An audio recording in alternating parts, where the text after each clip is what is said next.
Listen, I just came from my golfing. Listen, don't play with me. We're not cute. Hello, everybody. No, your girl be cute. Your girl be cute and own it. Okay? I'm just working on my grip right now. I'm not even into all of the other stuff, but let's get into how it doesn't take a rocket scientist to figure out whether uh Cardi B got is gonna get her money from Tasha K. Okay, and this I'm gonna help everybody simplify this because y'all know Auntie comes through with the come through for the come through. Okay, and we don't take sides. We take what? Yeah. Okay, we just tell what's going on. I speak on the facts.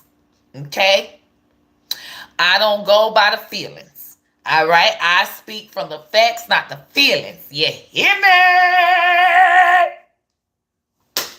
Now, the reason why I have been studying Cardi B is because when she came out, it was very phenomenal that, all of a sudden there was a female rapper that could be so great. You know what I mean? And it was said that, I seen all the other dudes paying. So I was like, oh, okay, is she Payola? And I wanted to see the results of Payola because I'm a marketing fucking fanatic.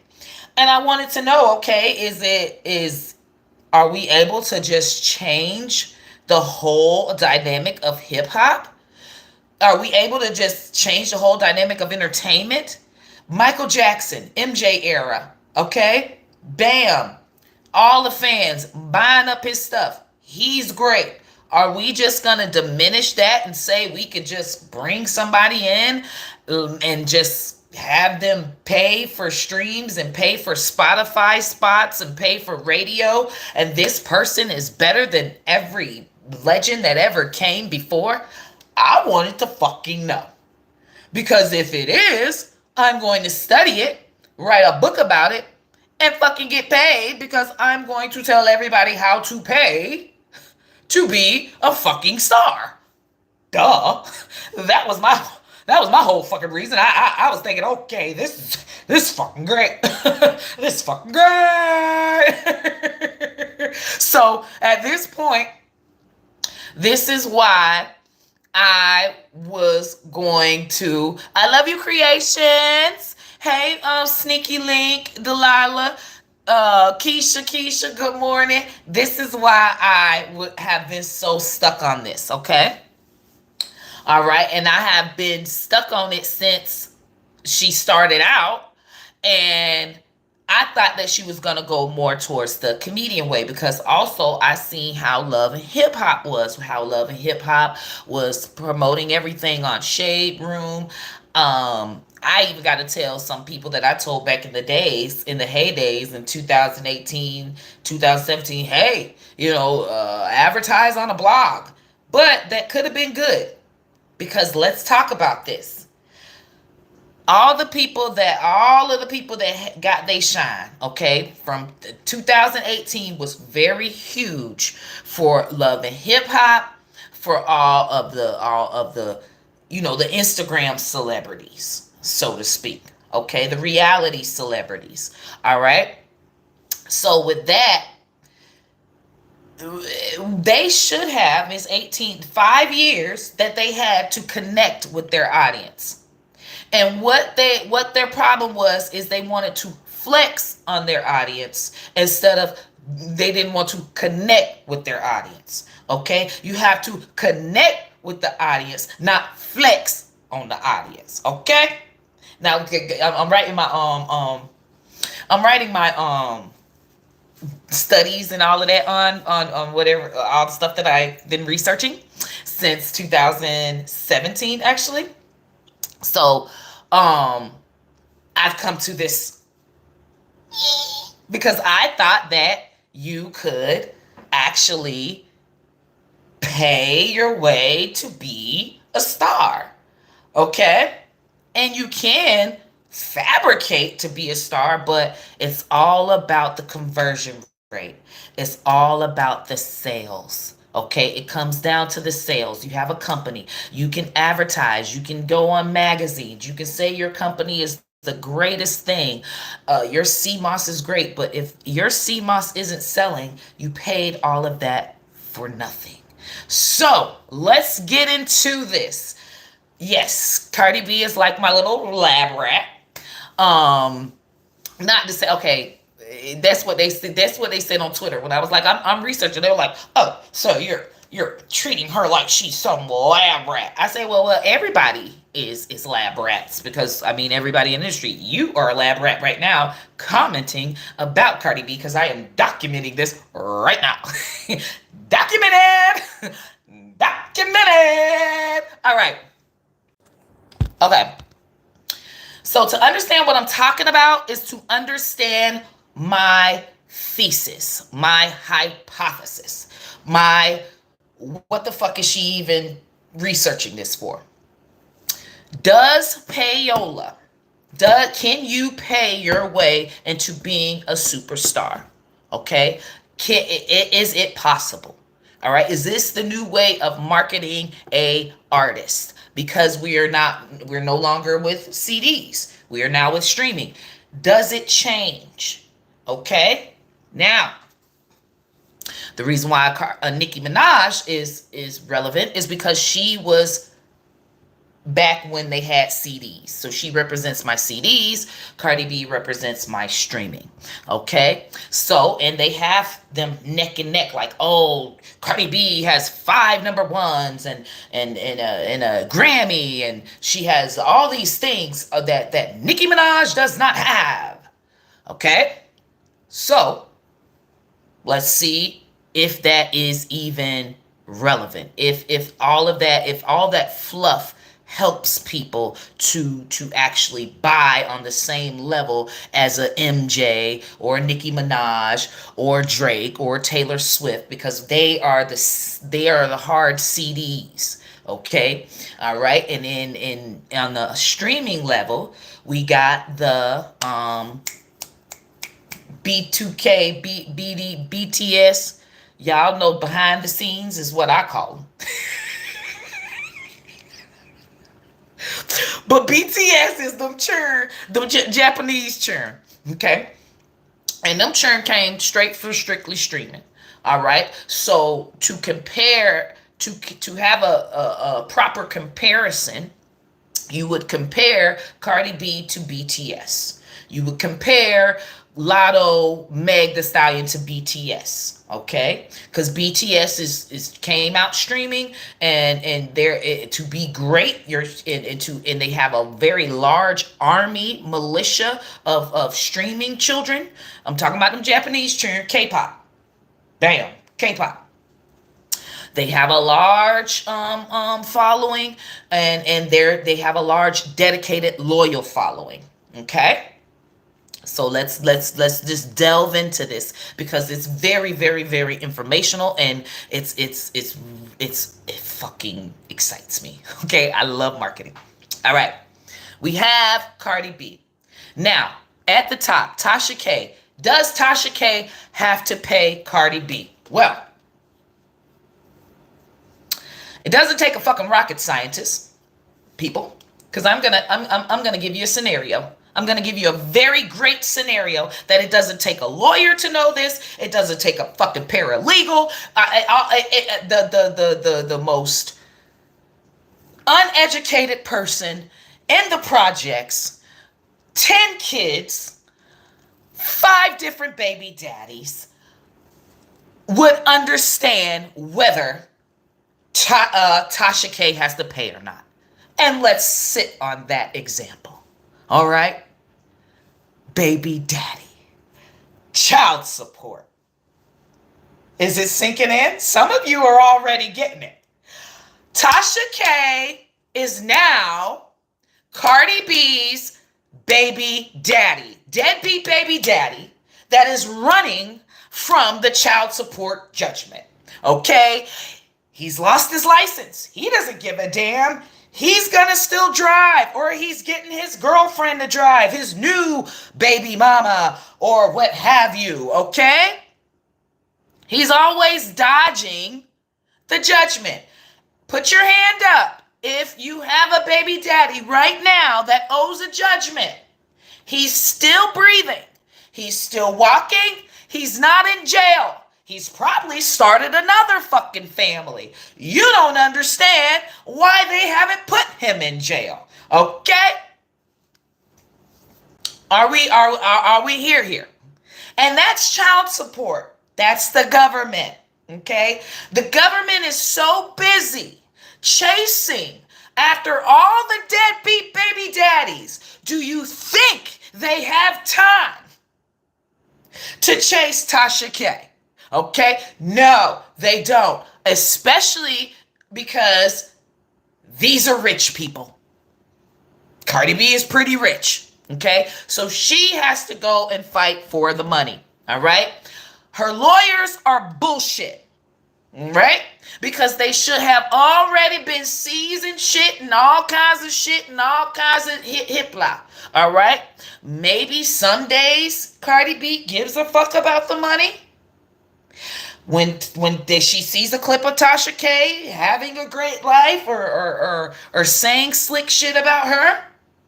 And then the other day she doesn't give a fuck because she's too busy with her own fucking career that is in the dumps. Well, compared to what they said since 2018, she needs to be fucking Michael Jackson. The way they bigged her up and the way they said that she has the 5 number ones and the this and the that. This motherfucker she should at least have an army of fans like K-pop. At the least. Okay? An army.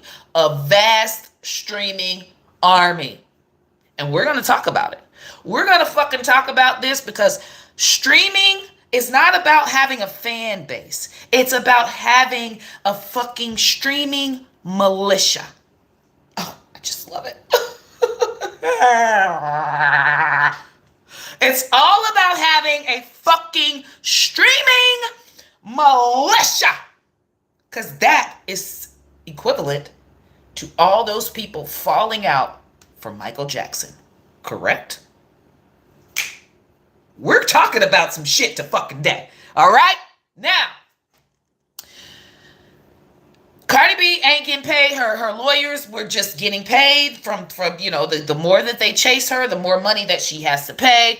They're actually telling her that she's going to get some money back. I guess it's some money at this point. I guess she just wants to garnish her checks because you know how that goes. If he gets a job, you get to garnish the checks, but you only get a certain amount, and you're getting that small little check. And he's living his lavish ass life.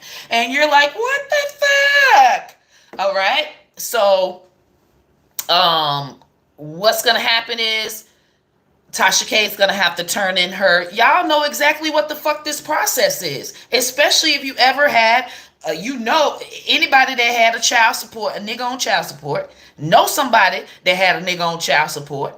Your ass been on fucking child support. All right. All of us have touched some motherfucking child support, all right? So we know what the situation is. It's the same exact thing. However, it's not as detrimental. They're not gonna revoke Tasha K license if she doesn't pay Cardi B, okay? It's not child support. It's not the government. So you see that the government half don't even give a damn, all right, about child support. So you know that it's going to be even harder to get the money when it comes to a civil judgment, especially $4 million. She's going to spend more money on chasing it. And Tasha K knows this, and Tasha K is being a bug about it. Clearly, she's being a petty fucking a thorn in the side about the situation. So she's going to make sure that she continues and does this and does that, because at this point she doesn't even need a lawyer anymore. Okay, all she does is just come in and say, I ain't got it. Tasha K is trolling her so bad. Okay? And Tasha K showed her. Tasha K fucking showed everybody. She fucking went to Africa for weeks. Weeks. Okay? That is what big timers do. That is what Trump does. That's what so many people do that are big, that have good money. Okay? They put their money overseas. Now, when you don't have any relations overseas, it raises a red flag to the IRS. Because Tasha K is married to an overseas motherfucker, she can clearly make it make sense to divide her funds, however, over there. All right? She won't get flagged by the IRS. If she does, she clearly can say, IRS can't say, hey, we seen you get sued by Cardi B. That's why you took your money over there. IRS would have told her, you're pretty smart. Because it's not illegal. All right? She has family over there. She is married to a man over there. It is smart to put money into anything over there. Okay? Especially, I'm 100% sure that way before the Cardi B suit, they were sending money over there. Okay? So with that, or investing or doing something with money over there. Way before the Cardi B thing. So what they did was take everything and put it over there. So that now it doesn't seem, it's not a red flag. Okay? She got a damn lion chaser. All right?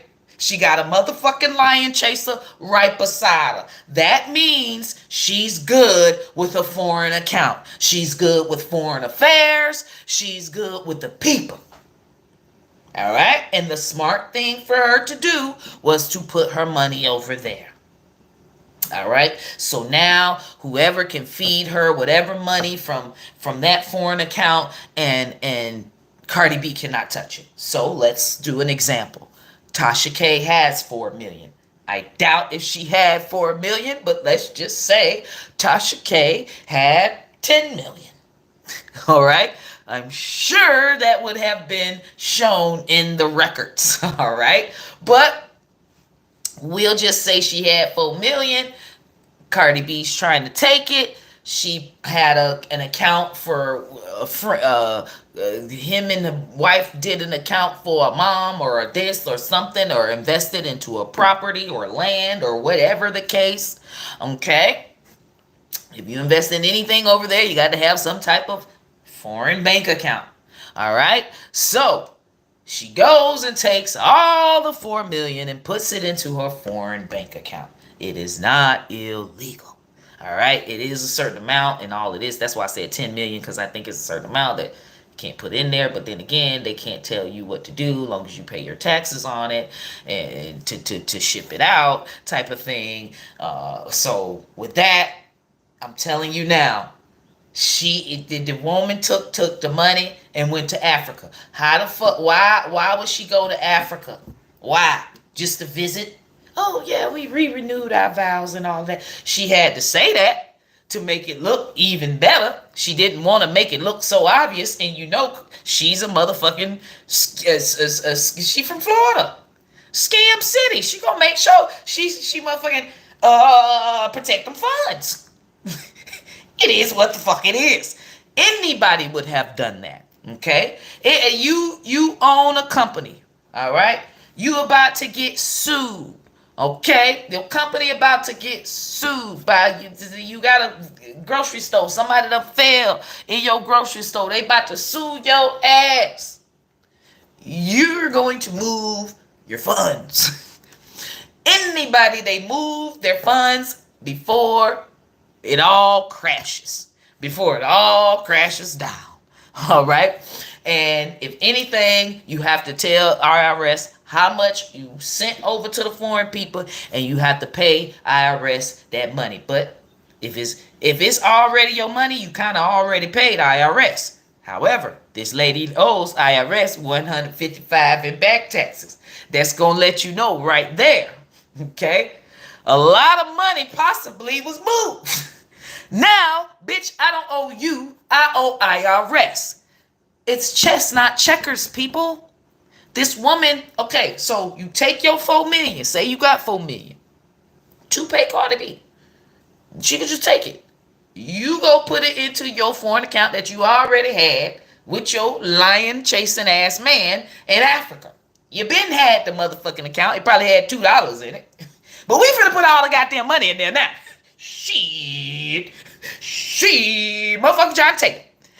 Oh, well, if we put this money in, we're gonna have to report it on taxes. I don't give a damn. I'm gonna report the money on taxes. They give you 7 years. They give you payment plans. I will pay IRS before I pay that bitch. Do you understand the pettiness? Do you understand the pettiness? And do you understand it doesn't take a rocket scientist. All right? Same thing. Your old man, your deadbeat baby daddy owes child support. Okay?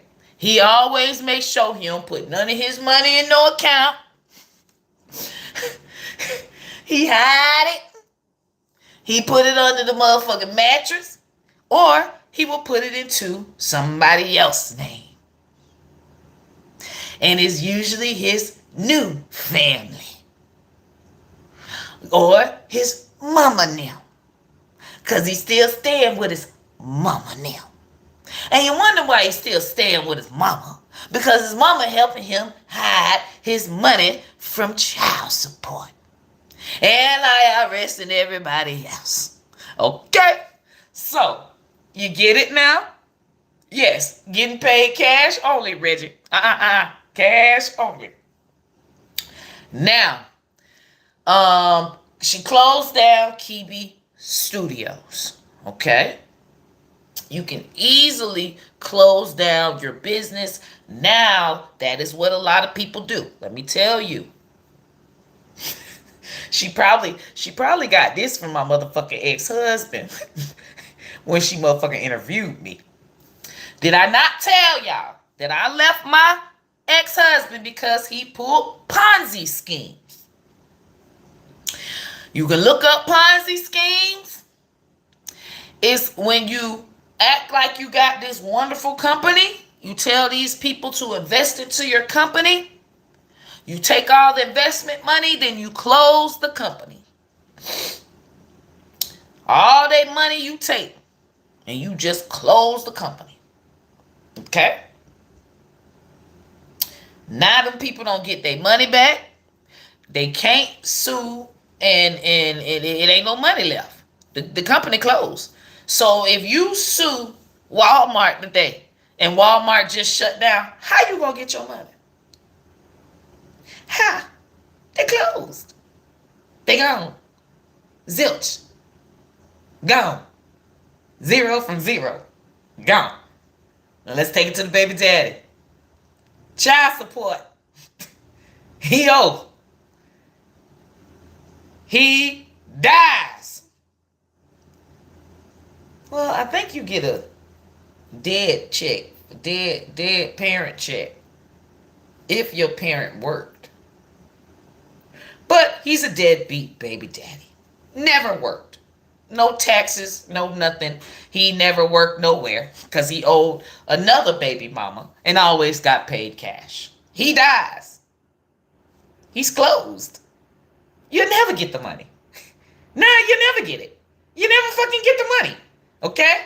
Do y'all understand? It doesn't take a fucking rocket scientist to figure this out. Now, what she did was she pulled a Ponzi. All right? She pulled a motherfucking Ponzi. I mean, Trump does this all the time.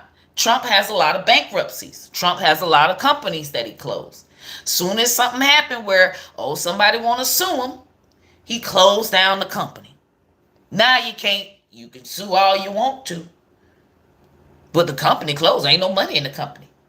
He'll take all the money out. Put it over into foreign accounts. You don't get shit. All right? So with that, now, just like you get a fruit, back to the little checks. Just like you get a fruit, because she wants to stay here in America. Because she could just take her ass to Africa and she never has to pay the motherfucker die. All right? Just go live from fucking Africa. All right? Do all your goddamn interviews live from Africa. Okay? Pre-record them. Send them to Chelsea. Overnight them to Chelsea. Have her upload them to your YouTube. All right? So with that, because she wants to stay here in America, she can act like the broke baby daddy that only report so much money to the IRS. And so that means there's only so much that Cardi B gets from that. Okay, because she got a household, she got so many bills. So, you know, with her IRS bill, IRS want their money first. Bitch, they don't give a damn about Cardi B getting her money. So, it's basically, they say she makes $1,500 a month, $1,000 a month. IRS costs $100 a month. Her living and taking care of her children costs $500 a month. And her expenses for her business to be able to make money to pay Cardi B costs $200 a month. We're up to 8. Well, no, yeah. We're up to 7. 1, 2, and 5. We up to 8. So out of that 200, Cardi B gets a percentage. Cause that's her working. Cause she still got the cause that was expenses for the household, the churn, all of that. She still got to have her own living. Okay, so that would be her recreational money is $200. They would say, okay, you got $200 worth of recreational money. All right, and she could really say she got $100 worth of recreational money because she could expand her bills and say that her bills are more. But we just doing it very simplified so y'all can understand. $200. Let's say it's $200. Cardi B gets a percentage of that $200. Okay, and this is why y'all was getting them little bitty ass checks for child support. All right, okay. So with that, it's very important that y'all know that to say they give her 10%. That means Cardi B will get a $20 check per month from once the judge order it. That's the $20 a month, right? Cardi B is gonna have to pay her lawyers to update it if Tasha K money situation changes. So that means Cardi B has to watch Tasha K or pay somebody to watch it and see if, hey, what's she doing? Oh, she's spending a lot of money. Oh no, we're taking her back to court. She need to turn in some more, and she make more than what she's saying. Okay, yes I do, but that means I have more expenses. So now you're paying your fancy lawyers to come, and all I have to do is do the math. It's still now it ain't but $100 left. Yeah, I make more, but she can say, okay, I make more, but now I got more expenses for my business. I make more, but now I moved into a better neighborhood for my children. I got them in a private school. I mean, it's all kinds of different expenses that she can pay. At this point, now, Tasha K is going to make sure that she's spending her money on her family so that there's no really recreation money left for Cardi B to even take. Because you can't fabricate the expenses. They tell you, okay, what's your expenses? They don't go and say, your insurance ain't that much a month. You got to have, okay, insurance is this. Do you know in Atlanta? That's probably why she moved to Miami, so she can fabricate some motherfucking documents. That's scam city right there. Bitch, you think you can't find a motherfucking insurance company? The motherfucker say your insurance bill higher than what it is. Say your car payment, you can't find a motherfucking car company. Say your motherfucking car payment higher than what it is. You think you can't find somebody with the all kinds of shit? She could say she paying Chelsea more than what she's saying it is. She can fabricate all kinds of motherfucking documents. It would take their lawyers and Cardi B to pay the lawyers to investigate. If she's fabricating shit, that's even more money. So it's a strenuous thing. This is a baby daddy, baby mama situation. Okay, they're caught in between a baby mama, baby daddy situation here, and they will always be intertwined. It's like if Cardi B feels like, oh, I'm so mad at her. She's lawyers. Go find something. Put her in jail. Figure out something. Do another judgment. Do something. I don't understand why I'm not getting my money. You guys told me I'm gonna get my money. So I paid you all this and I'm not gonna get any of my money? Well, you're not. You're fucking not. Now, let's get into what this does for Cardi B's career. Chasing down Tasha K.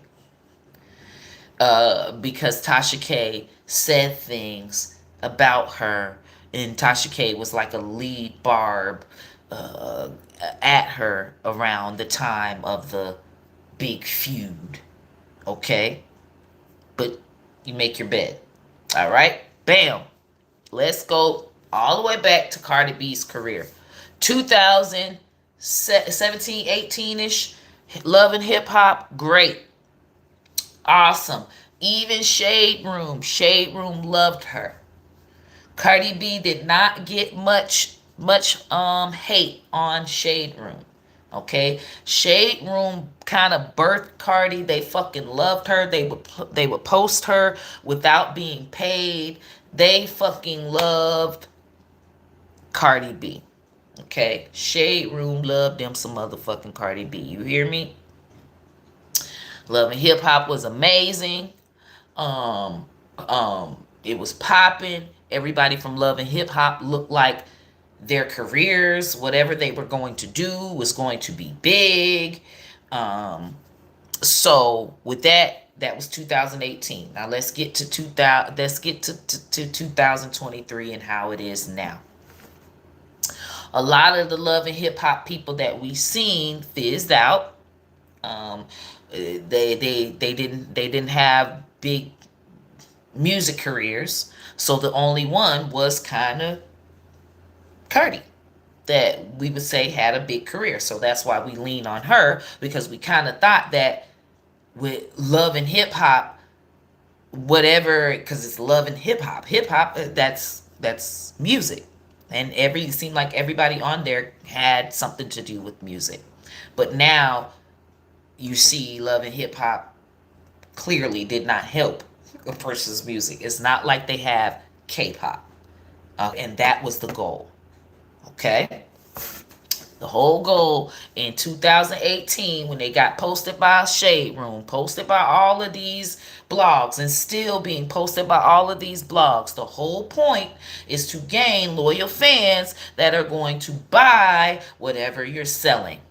Whether it's music, whether it's makeup, whether it's freaking waist shapers, whether it's your clothing line, whatever the case it was, you were going to be selling at a high number because you were on Love and Hip Hop and was posted by all of these blogs. Did that happen? To 2023, who from Love and Hip Hop has a fucking like really popular clothing brand that you've bought, that I've bought, that who? Not even Cardi B. I'll wait. Okay.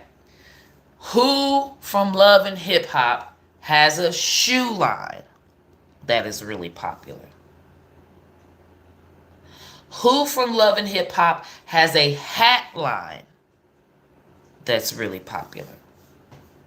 It's actually selling. It's a thing. It's a Fashion Nova. It's on a Savage Fendi level. Who? Does Shade Room even have a clothing brand? I mean, they're popping, right? Who? All right. So, I just wanted to make sure we all understand that being on Love and Hip Hop did not help anyone sell any fucking thing. It didn't. Rashida. Now, Rashida, she does have the Atlanta thing in there. I must say, we will give Rashida her credit. We will give Rashida her credit that she has her boutique, and I have actually bought in her mall. So that is excellent. We will give Rashida her credit. Rashida is really selling. She has it for the clothing. However, is it on a Savage Fendi level? No. But that's still good though. It's still good. It's still good. But we have to go by the conversion rate. All right? And her conversion rate is not as high. Okay? And that's meaning the amount of viewers in opposed to amount of buyers. Because the whole point of having viewers is to have those many viewers buying. So even the amount of followers that she has, the amount of, we'll just say her followers. Say she has what? I need my phone. She probably has what, 5 million? I don't know. A million? She's okay. She should be selling at least 500K. It should be out there. Okay, she should be Forbes in it. Okay? It's been 5 years. However, she's still doing good as far as that level, but they like to compare themselves to the big dogs. I hate to put them up there, but I mean they're saying they're celebrities, and you gotta have levels. So she's doing excellent. I feel like I can't say they ain't sold shit because Rashida has saved them, and she's organic. I must say that she is quite organic. So, all right. Now, as far as and what I mean by the you know, like you really don't see many celebrities saying, "Oh yeah, I'm wearing Rashida shit." You know, she's not a trend. Okay, we buy, but you know, a trend. Okay, now, bam, like as if they could be the next designer. Okay, Love and Hip Hop had us thinking in 2018 that they were birthing all of these great people that were going to be these wonderful stars to sell us all this shit. Okay, our most famous one, Cardi B. Let's talk about what she's done. Okay, and let's talk about people that have never been on Love and Hip Hop and what they're doing. Because that's the only way to really compare it, because we want to know if Love and Hip Hop literally births superstars that sell at a high volume. Okay, because that's the goal. All right, and we just gonna base it. It's got to be, at a high level. All right, it can't be no fucking oh, they got streams, bro. It's got to be, is they really fucking selling? Because in the end, the labels are gonna drop you. Lauryn Hill. Lauryn Hill is wonderful. Okay, right? Lauryn Hill, what they did to Lauryn Hill is what I feel like they is trying to do to Cardi. All right. Lauryn Hill was on the Fugees, right? Okay. But if y'all remember, it was drama. It ain't like they just broke up because they just separated. Okay. Fugees had a lot of fucking drama. All right. It was a lot of fucking, it would be tea on the Twitter. We had Twitter back then. Okay. So that y'all understand, because they put this pedestal on Lauryn Hill. But y'all have to really understand what happened. Okay. I'm gonna let y'all know. She was on the Fugees. Fugees was amazing. I love me some motherfucking Fugees, bro. They was like, when I was young, they was like, for real, like, all the kids, we all listening to, we all sang it. Fugees was amazing. We see them on MTV, ha. Child, Lauryn Hill was hunching on that man, Wyclef. Lauryn Hill was married. Wyclef married. Lauryn Hill hunching on a married man. Told him that she was pregnant from him. It ended up, she was hunching on Bob Marley's son at the same time. Lord Jesus. But see, I don't like to talk about nobody's business to be looking like, oh, it's bad and all of this, but it's a reason. Everybody want to skip that part.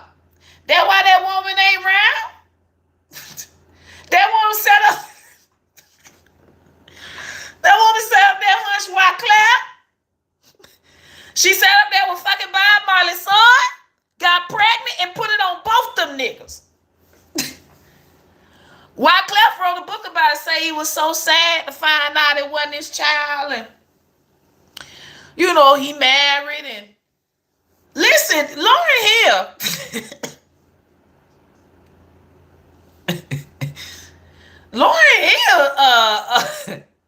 she was a little.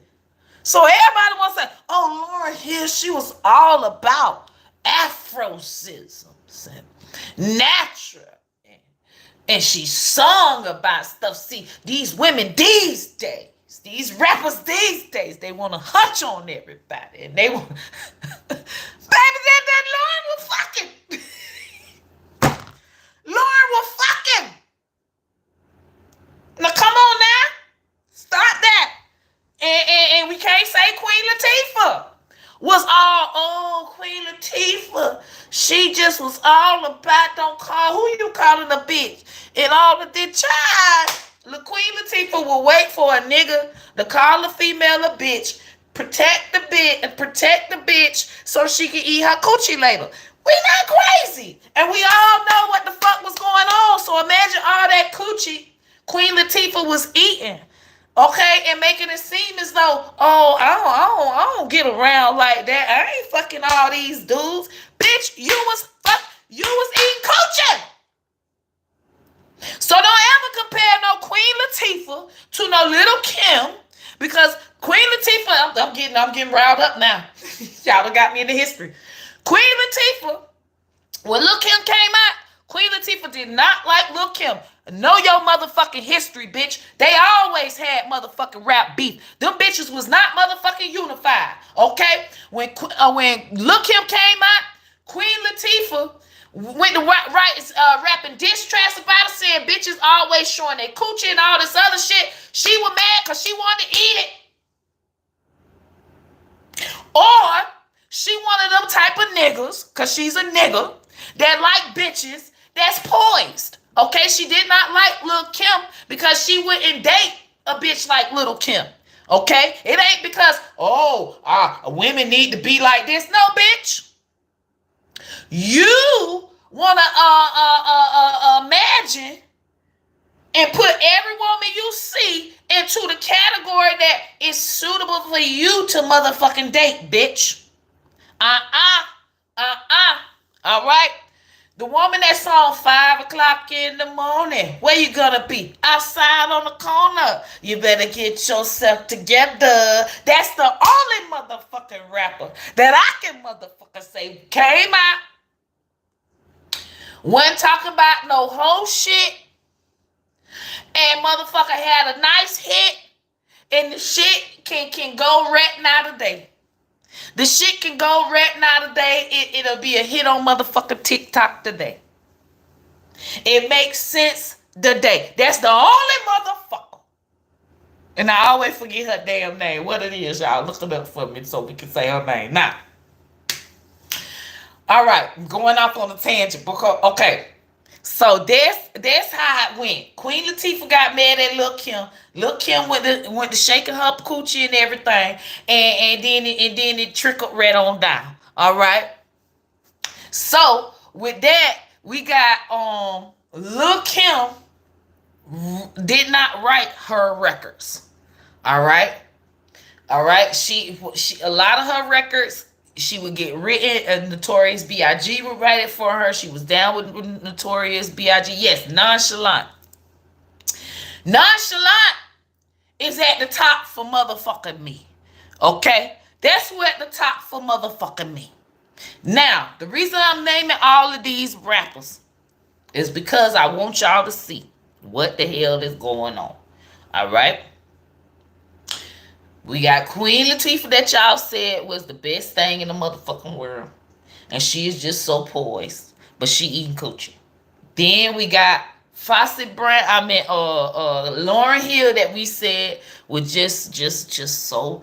We need a rapper that's just not rapping about sex. And she ain't rap about it. But she was doing it. She was doing it. So I feel like we got to get over the whole putting female rappers into this field of daisies where she's all around and just so sweet. And I mean, that's for R&B. Okay, if you want a bitch in the field with some motherfucking flowers, listen to some goddamn R&B. Heather B. No, it was not no Heather B. That was Nonchalant. 5 o'clock in the morning. Where you gonna be? Outside on the corner. You better get yourself together. I love that song. That was my shit. That taught me not to be out 5 o'clock in the motherfucking morning. It won't be me. I got myself together. I got me together. Okay, so we gotta stop boxing female rappers into this whole, lilacs and daisies. All right, can we have some hard rappers, female rappers, because some of us are not in the fucking field with daisies. You can't put every fucking woman in the field with daisies. Some of us is tomboys. Some of us like motherfuckers say, yeah, nigga, eat this motherfucking coochie. Okay, so with that, it's very, very important that we have our rappers. I fucking love it. Trickling down. Lil' Kim didn't really write her raps. She sold the sex. So, as you can see, Queen Latifah hated her because, one, she did not write her raps. And Queen Latifah did write her own raps. Shout out to MC Lyte. I know y'all talked about her. We love MC Lyte. But MC Lyte is very still tomboyish, and I'm still waiting for her to come out with a woman too.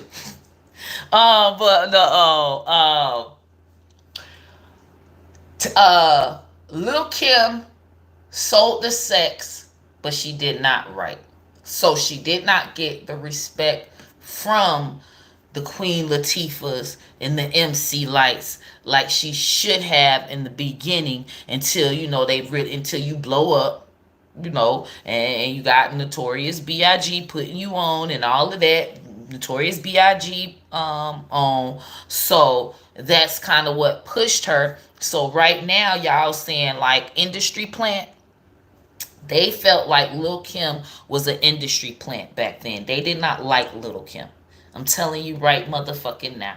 Nobody didn't like Lil Kim. They didn't want their kids singing shit that Lil Kim said. Just like they had a problem with WAP, they had a problem with Lil Kim. Okay? I remember I had to sneak and motherfucking listen to Little Kim. I loved her, but I had to sneak, learning her words. I make a Sprite can disappear in my mouth, in my throat, and oh yeah, what the hell? Yeah, you better say that with your friends, and then when you get with your friends, it's fun to sing it like, so yeah, my mama said that I can't listen to it, but I don't care. I don't care. I love Lil Kim. And when I get older, I'm gonna get me the red. Girl, I'm gonna get the blue. I'm gonna get the blue. I like the green. I like the green. So that was us on the motherfucking playground, okay? So with that,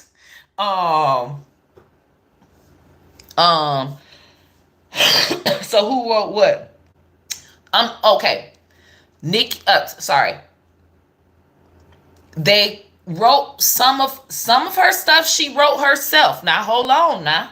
But she did get stuff written for her by motherfucking Biggie, and that's what damaged her respect, as well as Foxy. I believe that Foxy had them write it was probably one or two, and that, because they'll say, oh yeah, when Lil Kim and Fox went at it, they'll say, oh yeah, Lil Kim don't write her shit. Same shit we've seen now. Oh, but Fox, bro, this on Fox song, it's on the credits right there. Writer credits, da da da da da. It ain't just Foxy name type shit. You feel me? We had the goddamn CDs, then the motherfucking cassette. It ain't who name it say right there. Who name it say right there? Because it was huge. All right, because it was team motherfucking Foxy, team Kim. So that means team Biggie, a team motherfucking Sugar Hill. Wasn't it Sugar Hill now? what name Foxy Brown Kim? Okay, because there was two dudes. Now Biggie was much more popular. So being with Junior Mafia was way more popular than being with a Foxy. Okay? Yes, it was AZ and Nas against yeah. So, the firm. Thank you. So as you can see, bringing you back to that, you got the firm was more very classy, very snootier, very, very New York. Their beats were very New York. Biggie tried with beats that were more commercial, beats that fit more for everyone. So y'all know how the motherfucking New York beats used to be. The motherfuckers, bitch, you can't pop no ass to them. You can't do nothing like this to them. All you can do is go.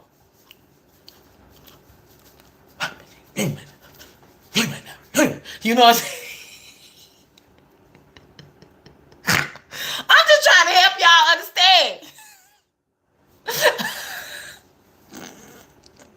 Y'all remember how them goddamn Nas and all of them, that stuff ain't nothing. None of they beats you can motherfucking dance nothing to. But Junior Mafia them, they actually would have some more and they did dances. They the TikTok dancers. They're the you got Maze and P Diddy. They're wearing these flashy suits, and of course New York. They're telling them, oh, you niggas look lame, but they actually flourished more than um um than Nas and them. So eventually, Nas and P Diddy them made amends. You remember that song, "You Can Hate Me Now, but I Won't Stop Now"? I was like, thank you.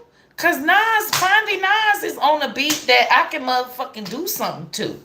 Shit, Nas. So with that help y'all know what's going on now.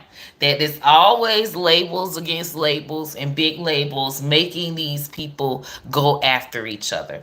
So it was Team Foxy, Team Lil Kim. They both fizzed out, but it really wasn't much respect that they got from the men because their stuff was being written. Once you let a man write one of your raps, you it don't matter whatever you rap after that, you are not a writer. Period. You can write so many songs after that. But if you let a man write one thing motherfucking for you, it's over for your career. You are considered you need ghostwriters. You're in the Lil Kim lane. Because it was the Queen Latifahs, the MC Lights, the Eves. Wait, did Stevie J write Eve stuff, or did he just produce it? I gotta go back and look at that. Well, anyway, the people that wrote their stuff seem to be more hard. Okay? The people that got stuff written for them seem to be more feminine and selling sex. So the hard people was like, shh, that's the only reason why they selling records is because they selling sex. Those bitches don't write, niggas writing for them. Okay? It's very important that I said this because it was a female that came through and she refused to let anybody write for her. And she sold sex. Once that combination came, it fucking conquered the whole entire industry. And that is Nicki Minaj. Da, da, da, da, da. We never had a female that wrote her own shit, was raw with writing her own shit, was competitive and competing with men, because when she came in the game, there were no female rappers to compete with. She had to compete with men. So with that, she came in, competed with the men, and conquered it, of course. It was, she signed to a black man, all right? She did not sign to white labels, which put a target on her back. But she, after looking at everything, when she came out, she didn't come out with limos. She didn't come out with designer clothes and designer hair. She came out rapping and very cocky about her rapping. She didn't rap really about designer because she didn't have it when she first came out. All she could rap about is her rap skills and how she's coming in the game and killing everybody. These bitches is my sons. You really can't say these niggas is my sons because she had to make it a female version. But when males would rap, oh yeah, these niggas think that they can out rap me, bitch. I'm on the top, bitch. I spit like this, and I'm a chicky tepper. He had a picture, ha. Okay, that was the men, and then New York was big with battle rap. So her shape and mold of her topic is always gonna root from I'm the best, these bitches ain't better than me, fuck these hoes, and they wanna be like me, and because that is how men rapped. But she had to do it in the female way, and men never heard it in the female way. And it was dope to hear the same type of cockiness, like, yeah, when I roll up in these hoes trying to copy me and body me into the toddy the toddy cat toddy me, men was like, okay, okay, she killing these hoes, all right. So that's how she had to come in, and that's why you will always hear her say these bitches is my sons, bitches trying to be like me, always just they wish they could rap like me, they wish always like that, because that's her root. Battle rap, New York, y'all know that's where she from. She was in the trenches with men, okay? So she came in, did her do. She did her do. Hey, Yvette. She did her do. And after that, it showed, okay, she still ain't get her credit, okay? It took her 10 years to that. It was what? Nicki came 2003, I think I heard her on the radio for the first time. She was saying her name was Nicki Minaj, and she was rapping with Safari them. So 10 years, 2013, she was she was Nicki by then. But that woman had the motherfucking really push for that. She didn't come out stunting on everybody. She just said that she got the best lyrics and proved that. She have all of this, how new rappers come out now. They come out flexing. They come out like they already got everything. They come out like they just the best, best, best, best, best. You can't really do that, because now your music gonna have to reflect best, best, best, and you haven't even built your audience. A lot of fans like to grow with an artist. See them from the bottom and grow with them. Okay? And then but growing with them is including them, talking to them, making them an entity, saying, oh yeah, remember when I was on live this one time in 1 year, I remember this video, actually laughing with fans online. Okay? That is something the new artists ain't doing. That is something that Nicki Minaj did. Just point blank period. She had no one, because the industry was against her. So only people she can really talk to was the Barbs, was her fans. And that's really who kept her going, I feel like, because the target on her back was nuts. You do not come in as the top. That's just like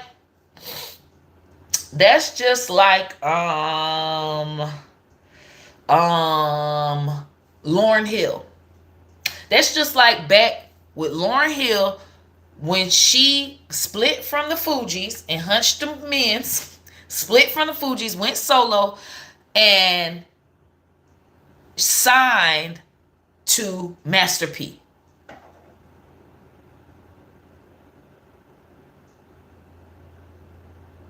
You think Lauryn Hill would have signed to Master P when she went solo? She chose to sign to a big white label. But that is the equivalent of her signing to Master P. You don't do that. No Limit Records was hitting back then. She could have damn well signed to motherfucking No Limit. Do you understand the kind of money that she would have made for No Limit? I don't know if Master P would have shiced her, but I'm sure Master P would have known that she is the creme of the crop. It would have been plenty of motherfucking rap snacks, Lauryn Hill rap snacks right now. The rap snacks would have been lit. But so Lauryn Hill signed to the white man. Her first album did amazing because she had all of that static from being away from the Fugees, breaking up with the Fugees, and hunching all the men's and all that drama with the baby and this and that. All right. So she had all of that hype, all that drama.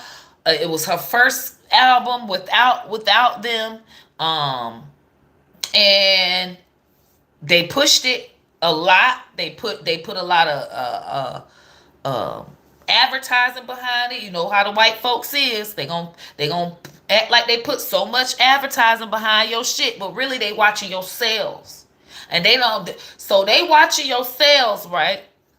And they see, okay, you selling 5 million. Oh, we finna tell this hoe we spent at least motherfucking 4 million on goddamn advertising and all kinds of shit. Shit, go pick up in a goddamn limo for the next 4 weeks. So they and tell her this what this is best for her. Cause really we getting that limo for motherfucking free. Shit, let that bitch know shit. That limo cost you goddamn million, bitch. It's right here limo. You could have easily said you want to be in the motherfucking limo. Shit, so you know you get your million and now shit you got to spend another 500,000 on your second album.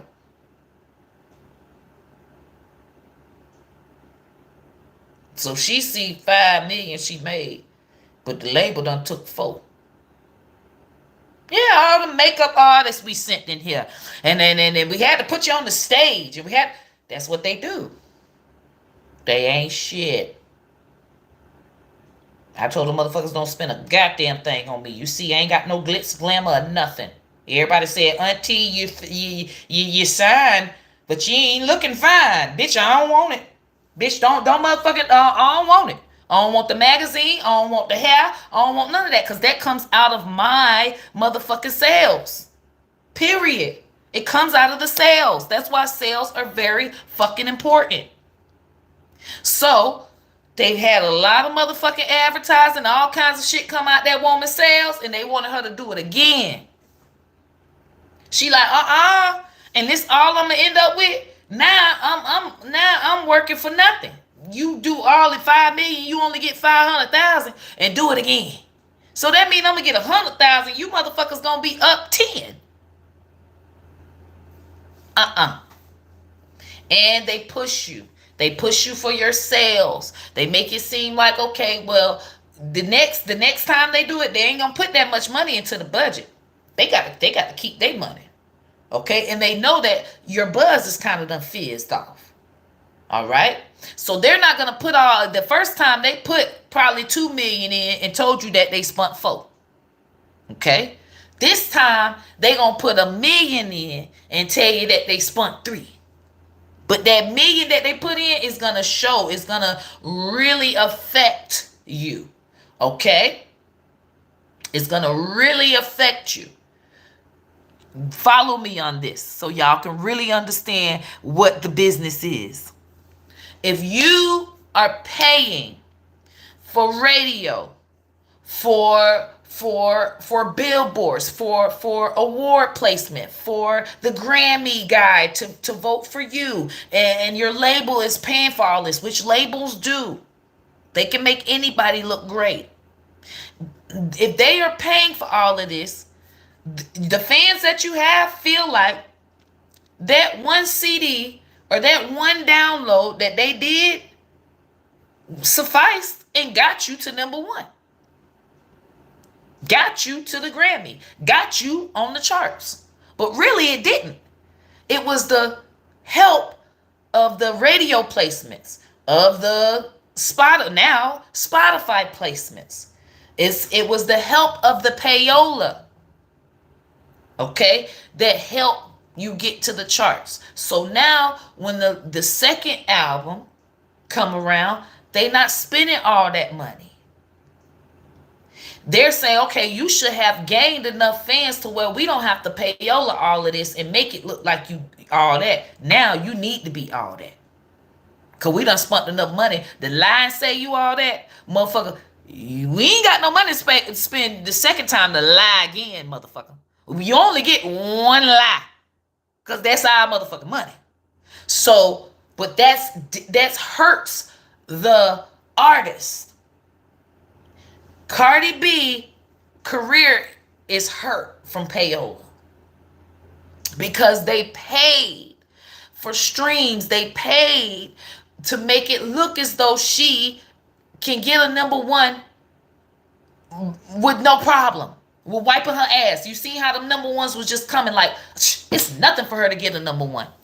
Her Barty gang fans feel like it's nothing for them to get a number one. Number ones just come. But now there's no payola money. So now Barty gang has to work. But they don't think they got to work because they think, hey, the same one download that I did got her number one last time is going to do it again. But it's not. Because the payola was there. Is y'all understanding? So they fucked her over with payola because her fans are going to expect. It made her fans lazy. They're going to expect the number one, but they never did bought or earned the number one. They've never put in the work to earn a number one. Okay? Because to get to a number one, that amount of payola that them people paid, that is the amount of sales that the Barty gang has to make. And them children ain't got that kind of motherfucking money. They don't. They just flat out don't. They don't even have the knowledge. They don't even have the knowledge. I went and looked it out. No, Barty gang does not even know how to mass buy. When I researched it this time go round, okay, on Station Head. I love fucking Station Head because I didn't even know I could research this, okay? So, when Princess Diana came out, all right, they had it where they wanted Princess Diana to go number one, okay?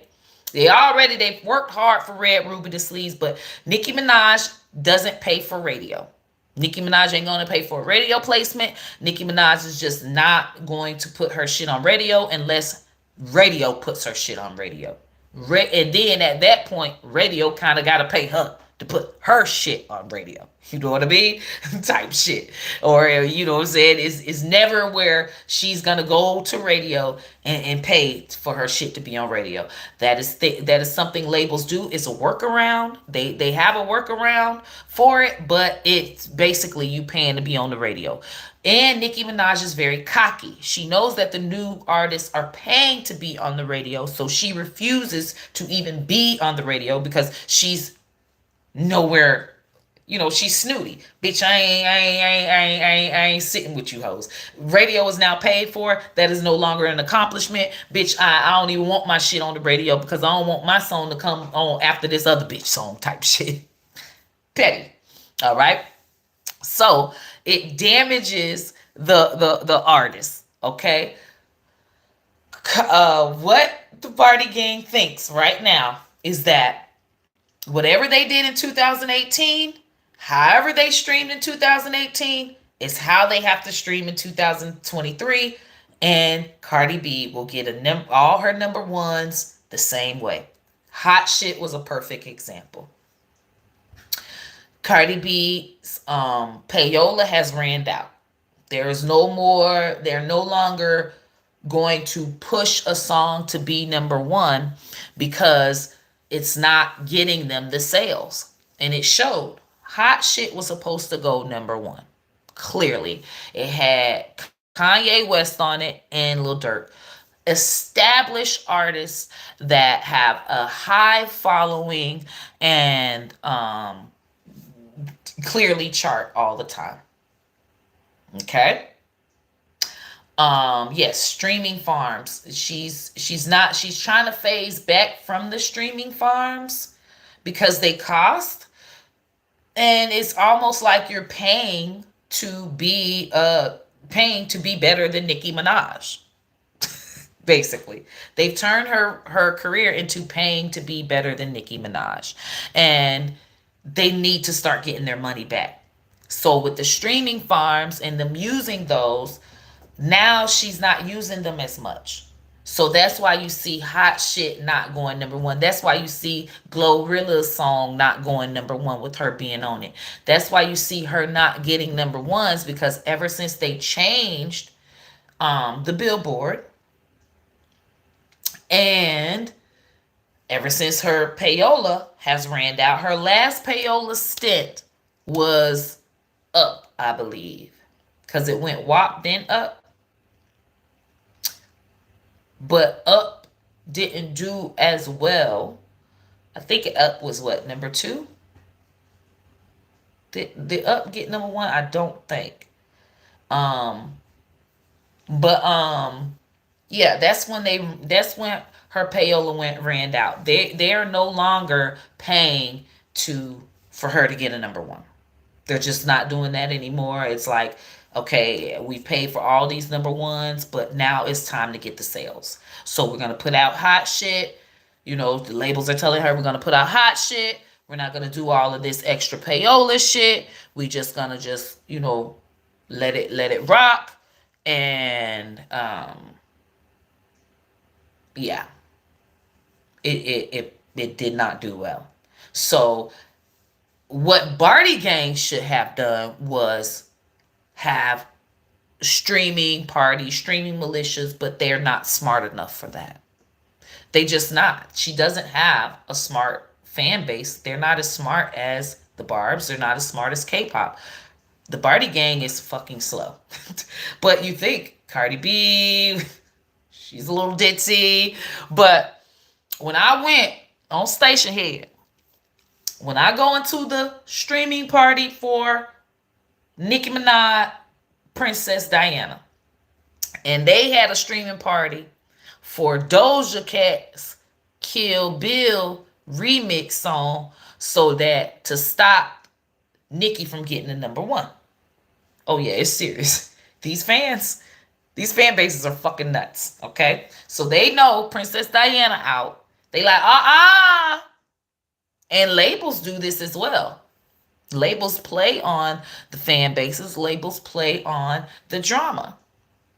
So they said, okay, we got, Nicki Minaj got her song out, and we fin because Nicki Minaj's song been out. So they come and they drop Doja Cat remix with SZA. Okay?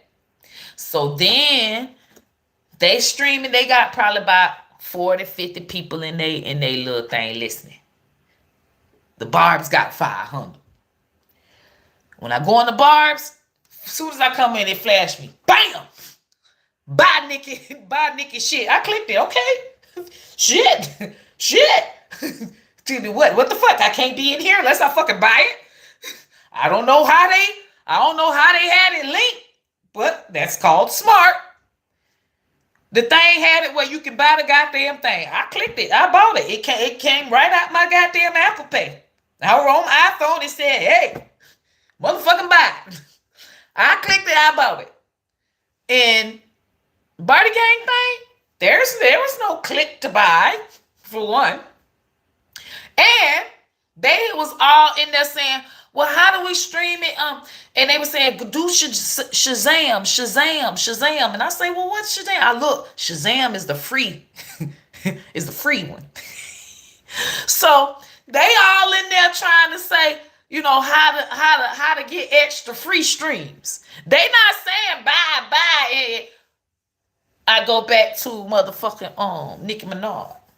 Motherfuckers, what's the cash app? Motherfuckers dropping $100, $200, donating to the main hub.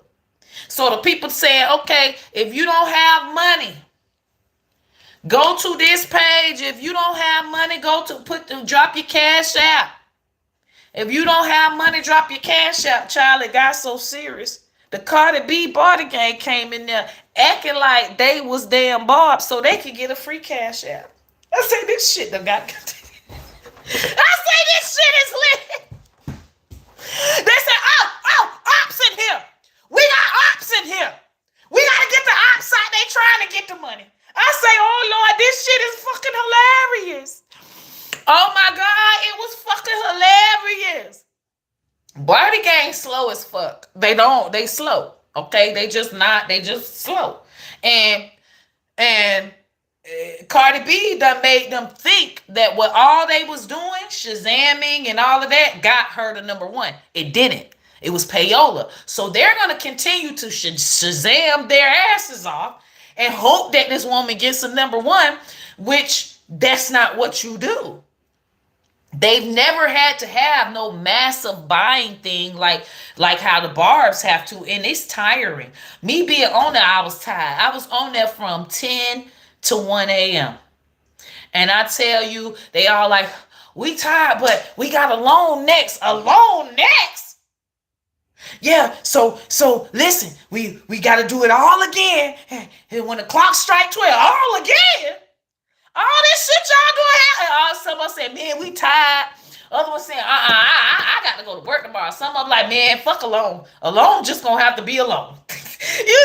So because alone was coming out at 12 a.m. when it ends for the sales for Princess Diana. So literally they on there. We only got 10 more minutes, and then they could see when the sales. Oh, we need 10,000 more sales, y'all. 10,000, and they reached. Okay, y'all. They said their goal was 40,000. They reached. They was at 43,000. They put that bitch up to 50. We can reach 50, y'all. We reached 43 already. We can reach 50. The new goal is 50,000. Wait a motherfucking minute. What?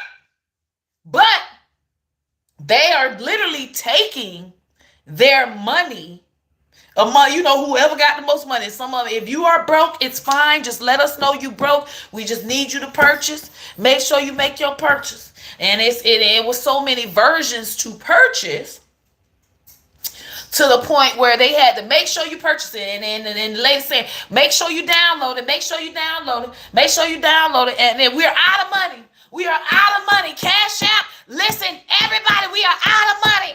If anybody can donate, they shut motherfucking Cash App down. I'm on the thing. Cash App ain't letting. A lot of people saying that Cash App ain't letting us pay. We only got 15 more minutes. We only got Cash App ain't letting us pay. Go to Amazon.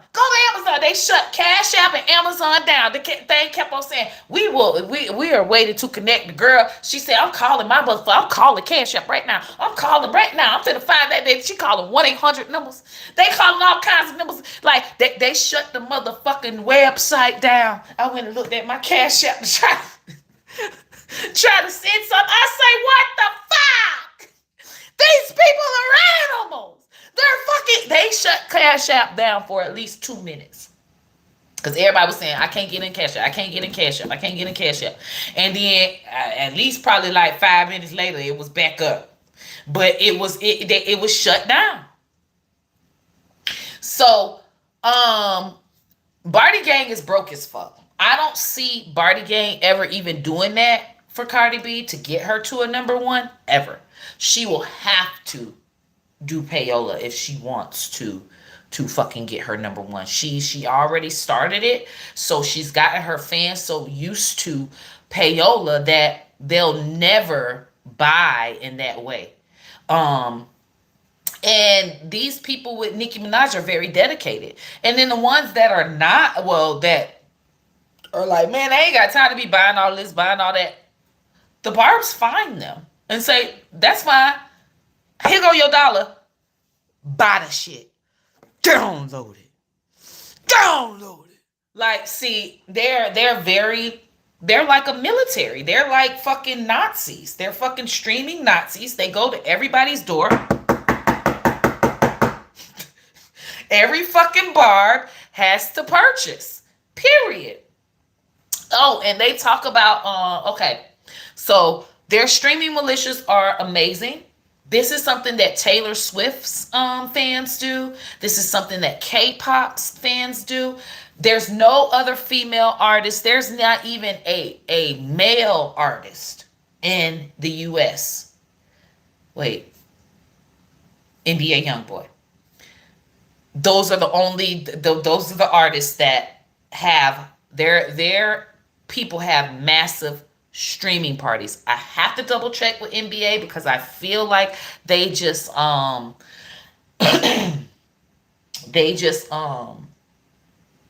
you do more for towards YouTube, and they're not as into the buying thing. But I'm talking about people that follow the stats. I don't even know where the updates at. I don't even know where they get this fucking update where the sales are. I don't even know how they find out what the fuck the pure sales. They go by the pure sales. They find out what the pure sales was with Cardi B records, and they try to beat them. Okay, because they know that the payola has has inflated it. So back when Nicki Minaj was in her hiatus and Cardi B would come out with stuff, the Barbs would just have massive streaming parties like they did with Princess Diana for a song that they want to rechart. Like say Cardi B does a song with Maroon 5 and it's coming out. They're going to take the song that Nicki Minaj did with Maroon 5 and they're going to stream the fuck out of it. They're going to make it rechart. And then they're going to, laugh in the Barty Gang's face. Yeah, y'all got this, but we already did Maroon 5 and we finna make it rechart. And that is what made Atlantic start making her music go to number one. Because now you shut Nicki Minaj up and her Barbs because it's number one. And then the Barbs are like, the Barty Gang like, but it went number one though. But ours went number one. It really isn't y'all's. It's the streaming farms. Y'all need to say shout out to them Indians that are out there streaming for y'all. Okay? That is really what it is. And the proof is in the pudding. That's why she really don't want to come out with another album. That's why Lauryn Hill didn't come out with another album. Lauryn Hill had her one album. She said, I'm done. Because I'm not finna have y'all. It's too stressful. That's why Cardi B is stressed. That's why Hot Shit stressed her out. That was supposed to go. And that was her monster. That was her competing with Nicki Minaj's monster. And it didn't do nothing. Okay, because Nicki Minaj had a song with Kanye and whatever the case. So it's like whatever Nicki Minaj is doing, they're trying to replicate it and show that she's better, thinking that that's gonna make people like Cardi B more. But you can't turn over a Barb. You just can't. And what they thought was that by making Nicki Minaj look bad, it would make a lot of her fans wish-washy and move over to Cardi B, and it's not. All it did was make her fans turn into fucking streaming fucking fanatics. They have learned everything from front to back about where to find the sales, what sales Cardi B has, and it's pure sales that they follow. They don't follow any radio shit or none of that. How many fucking people actually bought your shit, Cardi? And they're proving over and over that nobody's buying her shit, and that everybody, that the Barbs is really them, and bitch, your Payola can never fuck with us. It's like they're competing with her Payola, and they know it. They're like, oh look, their fucking Payola is already fucking 125,000. There's no fucking way Barty Gang is buying 125,000. There's no fucking way. They don't even have that many fucking people. There's no fucking way. Which it is no fucking way. Which they are competing with streaming farms, but it makes them fucking go nuts. And it's great for Nicki because her pure sales fucking skyrockets. Okay? Whenever, I remember it was something Cardi B came out with. And it was a song with a R&B rapper. It had to have been a female. Lord, and they made the song chart higher. It was a female song, okay? So it was another female song, right? That Cardi B just remixed. Got on the I want to say SZA. I want to say it's got to be somebody, but it's somebody that Nicki Minaj did a song with too. I gotta go back and look at it, but I gotta go back and look at my notes. Because I told you I'm all about the actual marketing factor of it. These motherfuckers, only one time that they've ever made a song chart higher than the new song that Cardi B came out with. This is what these people do. Cardi B comes out with a song with say Doja puts Cardi B on a remix. Yeah, it was Normandy. It was Normandy. It was Normandy. Didn't what you call it do a song with Normandy? It wasn't a dark skinned one. It was a dark skinned one. Anyway, Cardi B, Normandy put Cardi B on the song. Okay. And that was fine. But soon as the Barbs knew that, they went to the song that Nicki Minaj had with Normandy. And they made it chart higher than the song with Normandy and Cardi B. And of course, they on their Twitter up, charted higher, up, da da up, da da da up. That's their way of saying they battle like this on Twitter, like fucking. This is it's insane. Right. Kanye and Dirt did not want to do that song because they knew that it wasn't lit. You know, it wasn't a song that was lit. It wasn't a song that they should have even came out with. But hey, it is what it is.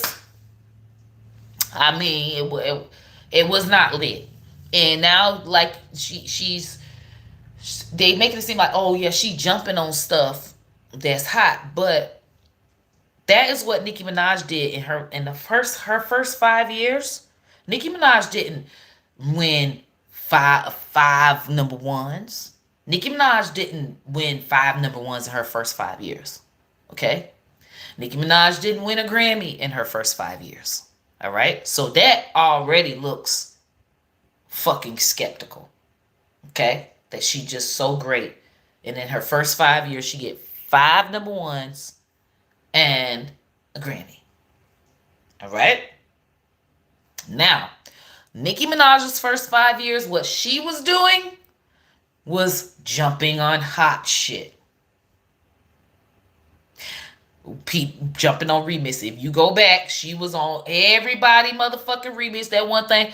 I just got 250,000 for a verse, nigga. I don't know if it's me or your thirst, nigga. Oh, fucking love that bitch. Oh, I just got goosebumps. I fucking love her.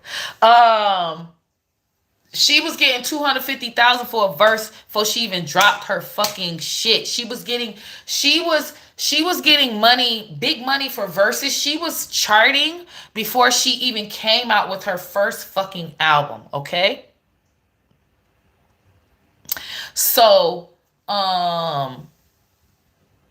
yes, 50K for a verse, no album out. And then, okay, listen. 5 years. She didn't come out saying, oh, you know, if somebody gave her accolades, oh yeah, somebody say, oh yeah, you hard. Like say Jay-Z tell her, oh yeah, you hard. Thank you. Yeah. Come on, man, let's do a song. Nah, you know, you need, oh, Jay-Z hating. He don't want to do a song with me. Oh, she go and tell the tabloids, yeah, I wanted to do a song with Jay-Z, but he hating. He want to keep a black woman down. You know, them kind of things that people say or turn on you when you don't do a feature with them. She ain't do none of that. She ain't do none of the weak shit that all of the new female artists are doing. Okay? Yeah, it was August. That's who it was. That was August, girl. Bree. You ain't lying, Bree. It was August Alsina. It was August. Because it's a song that yes. It was August. That's exactly who it was. And them people made that song chart higher than the song that August had with Cardi B. I promise you. They was on her ass. They so fucking petty. Them people so fucking petty. They tortured that woman. And she was stupid for listening to that fucking label to go against this woman. Now Lotto is doing the same thing. Lotto, do you not see Cardi B has no fucking sales? She has no fucking... You need to be building your slot machines, bro. You need to be teaching your slot machines how to have massive stream parties, which you can't even do that because now that's massive buying and it's illegal to tell your artists to massively stream. Your artists, that's if they think your fans, if they do this on their own, that's your business because the dumb producer, he's so dumb. that produced Princess Diana, he makes a post. Hey, I got money to put on the cash app so y'all can buy. Nigga, how you gonna put money on the cash? You might as well. That's your song. You might as well just put the money back in your pocket. You sending them money, and it's gonna go through all them tunnels, and then you get 50%, probably 10% of the motherfucking song. So you gonna send your goddamn $20 just to get 2 pennies back, just to try to get a number one? Yes, that's what people do, and it's illegal. He had to erase it because clearly he did not know. Clearly, I know this man did not know that this is payola, because a lot of people don't know that it's illegal to do that. Okay, now it's not illegal for the fans to do it. But yes, Reggie, the slot machines needs to be figuring out how to have massive buying parties. They need to be gathering up, and what they did was it was the slot machines, the hotties, the kitty cats, and the slizzards. What is Scissor thing? It was four fan bases all together, streaming. Not they ain't even do no buying parties, because you could tell they ain't do no buying parties because the remix did not chart, but it did help Scissors remain number one. It did help Scissors with her number one. Okay, doing that remix with Doja gave her pushed her up on them streams to get her to the number one, and that's what they wanted to do. They seen that Sizzle was right there. We got Nicki Minaj coming through trying to do her number one do, and it's time to stop her. Okay, which I mean, it happens. The Barbs do it to the other fan bases all the time. So it is what it is. It's gonna happen. They can't just do that to all of them and then not know that it's gonna be done back to them. So hopefully that helps y'all understand where we're at with success in the hip hop world. And I'm gonna tell y'all with Cardi B how they started her out. They damaged her because the Barty gang is not gonna. They don't even know how to go as hard. They don't have the money to go as hard. And now they've made it so that she has to compete with Nicki Minaj. They should have had it where she could just be her, and no type of comparison. They built up this big thing against Nicki and Cardi when Nicki did that song, Motorsport. Another thing is, Nicki always got on hot songs. That's what you do. Her first 5 years, she got on so many hot songs before she even came out with her album. That's why her album did so well, because people just wanted her album. When you gonna come out with an album? Oh my gosh, you're so lit. Da, da, da. I love this song. Da, da, da. She got to go to somebody else's album and hear her. She had some mixtapes, but they want that album. So she built them up nice for that. Okay? What they built up for Cardi is Payola. They made her look like she didn't even have to do the get on hot stuff. Okay? They made her hot already and paid for her to be hot already, which now they're going to have to continue to pay. If they don't pay, it's going to seem as though she fell off. That's why it looked like hot shit fell off, because they didn't use Payola. But they should have never did her like that. She needs time to grow. She in her first 5 years. This is the time that she needs to be getting on the Glorilla songs. Getting on all. She needs 5 years worth of getting on people's songs. Because what does that do? That gains other people's fans. Other people fans come over to you and like you because they love that song that you did with that person. And also it gives you time to build your fan base. If you're not always working and boggled down working on an album, because an album takes a lot, now you have time to do the community service work. Okay? You have time to build. Nicki Minaj had plenty of time to build her fan base. She connected with them. It was fun.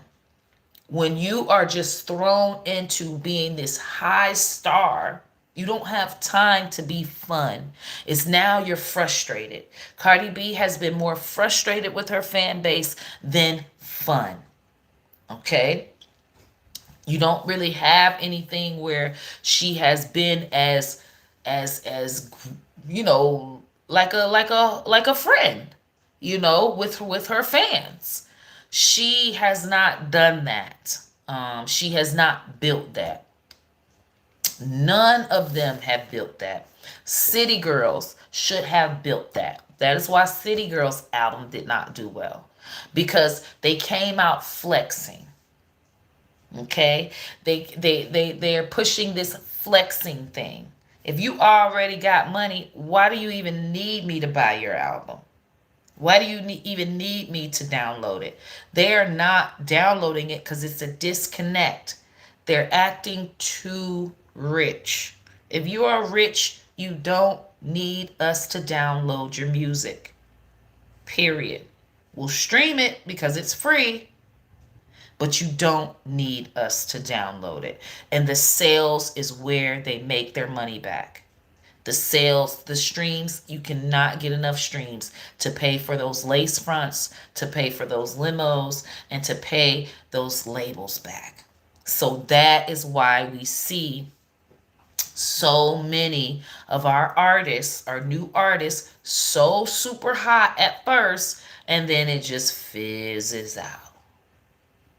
When their albums come, it's like they're so great, and the sales don't match. Just like the butt don't match the thighs. The sales don't match the hype.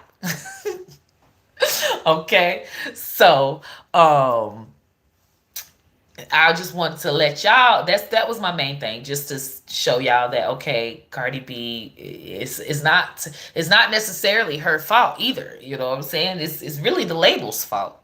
But she knew what she was doing, and she knows what bed she's laid in now. And it's like all of the new girls are gonna try to gang up and do all of that, but that's not gonna get you guys a streaming militia. That's not going to get you intelligent fans that are going to come together and have streaming buying parties. Okay? These people are not going to, they don't like you like that. They haven't even gotten to know you, and really you stunting on me. I don't see how they feel like they're going to gain fans from people that they always looking better than. It's like, bitch, I got all of this, I got all of that. Like, you really don't even need me to buy your music when you got all of these houses and stuff already. Like why would I even? Like, at this point. They have their concerts and stuff, but concerts cost so much money for overhead. Okay? They not making no lot of money. Okay, all right. They breaking even. The profit, and most of it is going back to the labels. Okay, because they owe the labels. Now she really messed up with the whole Tasha K lawsuit. I feel like she gave her more clout. She made herself look weak, and now her whole career shit is just, think about the type of quality fans she would have. And this is what I had to say, y'all. Oh, yes, I can't forget. Cardi B messed up when she stopped fucking with Shade Room. She would have been able, Barty Gang would be much more potent. Barty Gang would be much more smarter. Barty Gang would be larger if she would have stuck with Shade Room. All them people, they was ready to hate Nicki Minaj. So many of them. If she would have just stuck with Shade Room, she would have her a big blog that fucking anything she want to say to throw shade at Nicki Minaj, done. Take the barbs in a frenzy. Right now, that was her blog. Okay, that was her big blog. That was her and that's why she's trying to go to Kyle. That's why she was trying to, buddy Armand. Dude, Shade Room was your motherfucking cream of crop, because when that shit went down, Shade Room was team motherfucking Cardi, you dumbass hoe. Yes, it was the motherfucking barbs that was through that bitch. But bitch, Shade Room was team fucking Cardi. And bitch, you a fucking machine. Organic. You should have kept Shade Room. If you would have kept Shade Room, the barbs, y'all would have put so much motherfucking pressure on the motherfucking barbs, because they go by views. Okay? And more people would have been copying. More people would have went on to be Bardi Gang just to be against barbs. She fucked herself up. When she went against the Shade Room, she would have been able to at least compete, I feel like. She had a way to compete. She was in there. But that dumbass bitch got into her fucking feelings and she fucking lost Shade Room. I was fucking through her then. Because I'm all about, the fight. I'm all about the fight. Make it a good fucking fight. I want to see a good fucking boxing match. I don't want to see a fucking slaughter. Barbs are slaughtering them. It's a fucking slaughterhouse. Hello? Remy! Remy! Are you still there? No female rappers are around. Nicki Minaj is the only female rapper that has shown 20 years of an active career. And why? Because she connected with her audience. That is my thesis. You cannot pay to be a star. You have to connect with your audience consistently up to 10 years.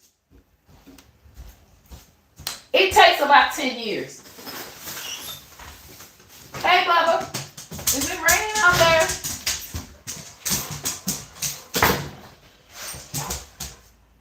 Get out my face. Here. Come here. Sit. Because you got stuff all on your face. What was you doing out there? Did Papa give you a snack this morning? Alright, you can get a snack. Sorry guys, I have to be a mom.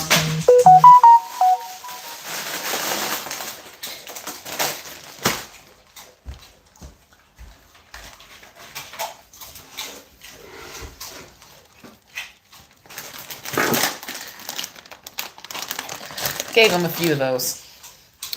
Oh. All right. Shade Room definitely built her up.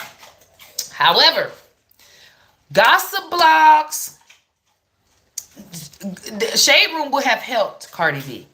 Definitely. Because they just loved Cardi B. Cardi B had the love of she couldn't do anything wrong in Shade Room. I'm telling you. But when she turned on the Shade Room, that's when a lot of the loyal Shade Room rumors were just like, well, fuck Cardi then. You know what I'm saying? But they missed her being posted. They missed it. She was not posted by them for a long time. And that fucking fucked up her. She would have been able to not have to do Payola now as much if she would have kept Shade Room. Okay? She should have kept them. All right. They had to be, post this and post that because it was going down, and it split Shade Room up. When Nicki and Cardi went against each other, it absolutely divided Shade Room because some people was team Nicki and some people was team Cardi. That just shows you that Cardi had That's where she had all of her loyalty at Shade Room, okay? She fucked that all up. But let's talk about blogs. Blogs typically don't, gossip blogs do not help a brand. It typically hurts a brand. And that's another thesis that I'm proving in my case study. Gossip blogs typically have a shady audience. Okay? And gossip blogs are encouraged to be shady. Shade Room encourages their audience to be shady on things that they post. They look for it. They look for the shadiness. So, how are you saying celebrity that's sensitive? Yeah, she's very sensitive. So, when you advertise on a gossip blog, and that is your main advertisement, you're going to get shady trolls, shady fans. Shade is in front of it. Okay? And that is cancel culture. And that is where your cancel culture, that's where cancel culture even birthed. Cancel culture was birthed from gossip blog audiences. Okay? Hershey, you ain't getting no more. Go lay down. Go lay down. You're not getting any more. Go.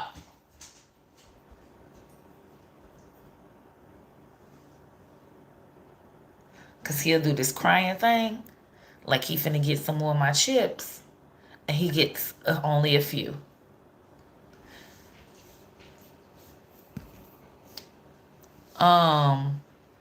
Not delusional. Bougie. Bougie, you leaving? Oh my God, no! Bougie, come back! Bougie! Don't leave me, Bougie! Love! Love! Bougie! Everything!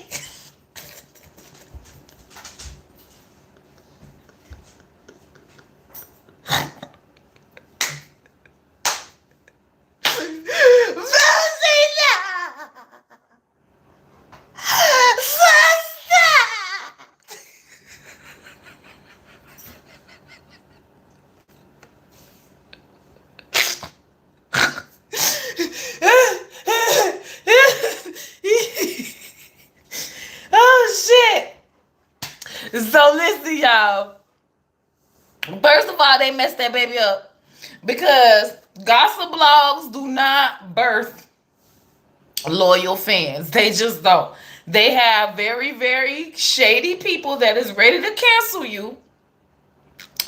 As soon as you do anything, they're gonna be like, see, that's exactly why I ain't really download her music like that. I was just streaming to see. This is exactly why. This is exactly why I ain't never buy that shirt. And I'm glad I ain't never buy that sweatshirt, yo. Cause look, they will make an excuse as to why this is exactly why they should have never bought anything. This is exactly why. Yo. Because you want people to download your music, but you over there eating ass. Cancel, you eating ass. Yep, I asked one time, but I cannot be listening to nobody that eat ass like a lot of times. Cancel. So that is the cancel culture for you. Another thing that the gossip blogs do, especially Shade Room. Shade Room is notorious for this. I looked. Hollywood Unlocked doesn't do this as much, even though I hate Jason Lee. Neighborhood Talk, not as much. On Site is trying to be like Shade Room, so to speak. So they're copying them.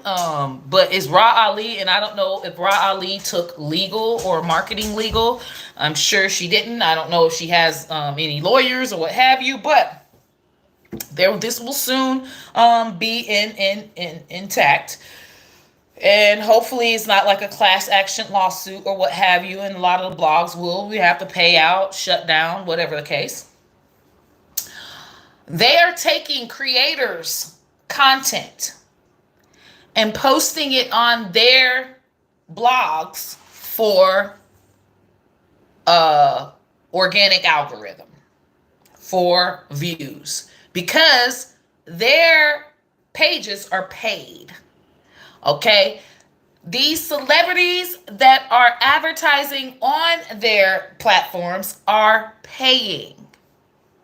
And with that, if you got so many people paying, okay, it's so many people being posted in Fashion Nova. It's so many, Instagram celebrities that, are going to Dubai or doing this or whatever the case, that you can post on a shade room and it actually get a lot of views or what have you. They need people like us, people like Pew Pew Pew, people like the trending people that trend organically, that people make a buzz for. I mean, I literally had a trend going all over the fucking country, all over all over the country, all over the whole world. Okay, so for me, for instance, if I'm already viral, why the fuck do I need Shade Room to post me on their post? I'm already viral. My shit's already viral. I don't need their free promo. They need me. They need my viral content so that they can get comments that are other than the boring celebrity gossip that goes on and on and on. They need us. Companies pay us to make our content.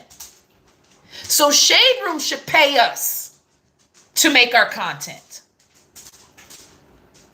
You don't take a TikToker's content that they probably are getting paid from another company to post and put it on your shit to make your shit viral.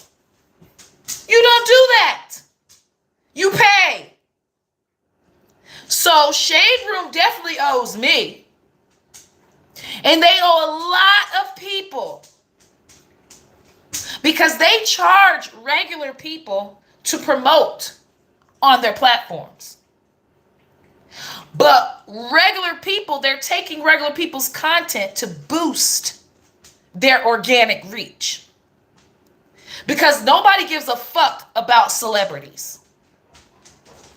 So if Shade Room doesn't ever post TikTokers and all of this trending stuff, their shit will be like Hollywood Unlocked. Well, Hollywood Unlocked posts news stuff.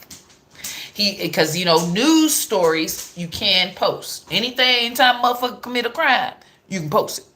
Because it's not, the government is crime, and you can post anything about a motherfucking crime. Thank you, Reggie. Thank you, T Living. So that is what kind of helps his algorithm. He posts exotic, crazy like stories that this person got shot, this person is, and it doesn't have to be a celebrity. It's just, a crazy story. Which, that's smart. Okay? But as you can see, Jason Lee ain't popping as much as Shade Room. Shade Room popping because Shade Room uses regular creators' content for their game. And then they tag them as if they're doing them a favor. No motherfucker pay me. I don't need you to tag me because, first of all, how do I know I even want to advertise with you? Because some brands don't want to advertise with certain platforms or certain people. Okay? I'm sure say we got Sukiyana. I doubt if Chick-fil-A wants to advertise with Sukiyana. They're Christian, I doubt if the Christian Academy school books want to advertise with Sukiyana. It's not a good fit, right? So, Shade Room is not always a good fit for a brand or for a creator. So they just automatically just post it as if they can. They never asked me. I've been posted on Shade Room probably about 3 times. Never asked me. Twice that they posted me, they never tagged me, which was great. The one time that they did tag me, I got all they fucking trolls. I got so many of their fucking trolls on my page. I was like, where the fuck did this happen? I mean, my hair been nappy. People coming through, you need to comb your hair. What? Who the hell is this? I don't comb my hair. This is, my followers know this. This is what we've been doing. This is what we do. Okay, so who the fuck are you? And it was just a whole bunch of fucking Shade Room fucking trolls. I never asked them to fucking post me. I'm already viral. I don't need them. Really, you're damaging my shit. Because now, when I tell people out of my followers how many people are going to actually buy something, it's got a whole bunch of trolls fucking up my conversion rate. So, with that, who the fuck? Yes, who the fuck these people are? Who the fuck these people live? Tell them that we can't kick it. Listen, I'm like, well, what is going on? So with that, they will take somebody TikTok shit so fast and post it like, this was so funny. Bitch, don't post my shit. Bitch, pay me. Pay me a good $100 motherfucking dollars, bitch. And I need to see what your conversion rate is with your fucking platform. I need to know out of them 28 million that you got following you, when you post somebody ad, how many people actually buy it? So, bitch, don't motherfucking post my shit because I don't want your deadbeat ass motherfucking followers. That means you got a bunch of motherfucking followers that are dead weight. I don't want a dead weight ass motherfucking follower coming to my page. Keep your dead weight ass, gossip, cancel culture ass followers over there. Because when they come on my page, they ain't buying shit. They ain't downloading shit and they talking about my hair nappy. Now they fucking up making me feel bad about my motherfucking career. Now they fucking up my mental. Now I can't focus on my motherfucking comedy and have a nice fucking day because Shade Room just sent all of these trolls to my fucking page so that they can boost their views on their page. Oh, baby, just trust and believe. Class action lawsuit coming. Oh, it's coming because still to this day, they messed up my conversion rate on my fucking page. That's the issue that I have. I am an advertiser. I am a content creator. I have people that come and want to advertise their product with me. I have a certain amount of followers. And out of them certain amount of motherfucking followers, I can guarantee them that this percentage or more is going to purchase your product. But when Shade Room sent all they dead weight ass followers to my shit, now it's looking like, oh, you got, say I got 50,000 followers. And I know big 10% gonna buy whatever you say. So that's 5,000 motherfucking sales. I can get you. Okay. They like, okay, all right, that's good. So then I get 100,000.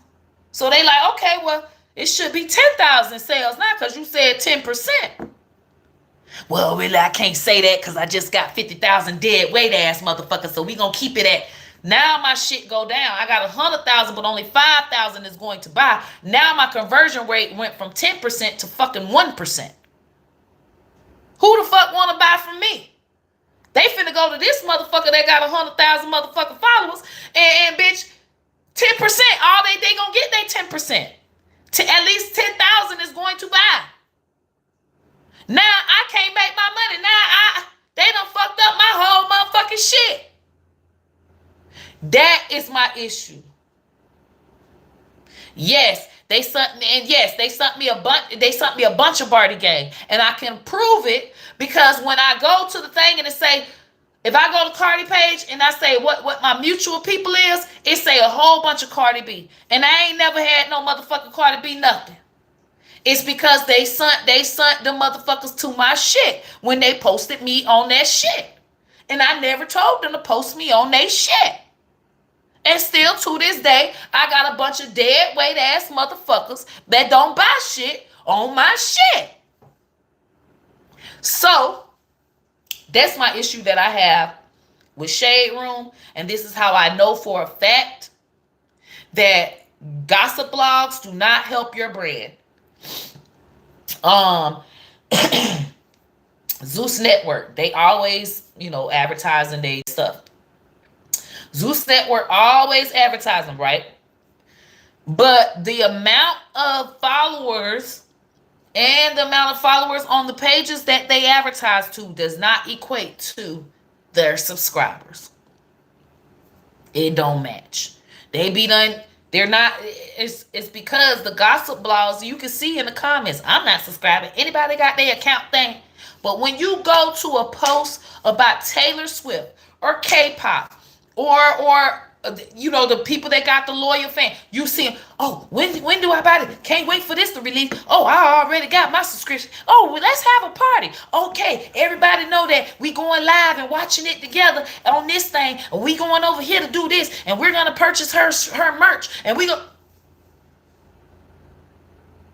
Never see that. Never see that in the comments of Shade Room, On Site, Hollywood, Neighborhood Talk, Baller Alert, Jasmine Brand, nothing. It's never support. It's never undyingly support like it is for K-pop, Taylor Swift, Nicki Minaj, NBA Youngboy. NBA Youngboy never, always tells Shade Room don't post him. But see, when you're a celebrity, they're able to post you. But he always tell them people don't post him.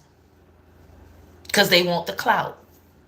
They posted these people for clout. They want the streams. They want the views. And then they turn around and charge regular people like you and me to advertise our business on their platform. Oh, no, bitch. That's highway robbery. That's got to be some kind of motherfucker. That ain't right. And it's black folk that's doing it. And baby, after my case study come out, it's going to be a class action lawsuit. I am sure it's going to be a class action lawsuit. Shade Room them is no longer going to be able to post nobody TikTok viral stuff. Bitch, post them celebrities, because the celebrities don't never go viral. Celebrities don't never, ever, ever go viral with their fucking music. It be a motherfucker that dance to their shit to make their shit go motherfucking viral. The celebrities never, I repeat, never go motherfucking viral. It be us, the creators. Celebrities never go motherfucking viral, especially TikTok. When do they shit go viral because somebody be done dance to they shit? Savage went motherfucking viral because that young girl danced to her motherfucking shit.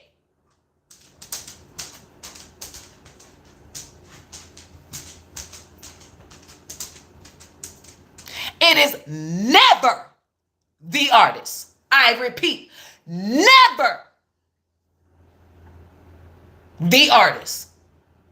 So, bitch, post the motherfucking artists, post them celebs, and them shining and what they doing at this place and that place and this, baby. I bet they views go pew. They need the regular creators. They need us.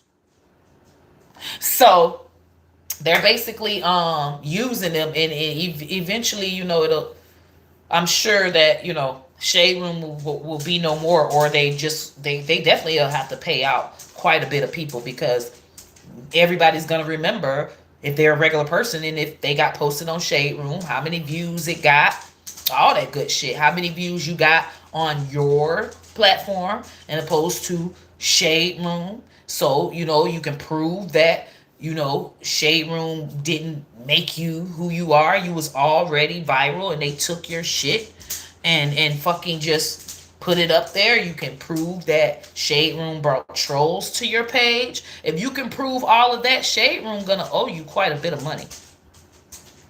That's a lawsuit, because you don't take people's content that they actually are getting paid to make. You know what I'm saying? That's basically like them taking a Super Bowl commercial and posting it to their page. You don't ever see Shade Room doing that.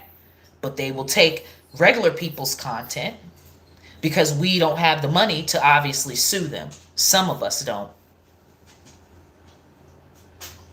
So with that, class action lawsuit.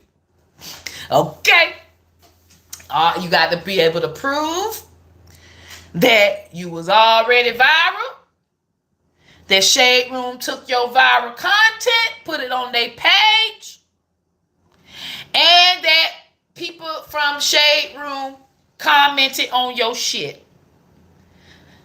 As long as you got that information, well, once a few people prove that, then anybody that come through after that and just say, yes, Shade Room did post my content, especially if you can prove that you're a paid content creator.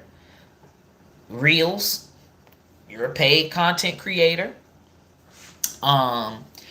Facebook started paying people for Reels, as long as you show that you had your YouTube.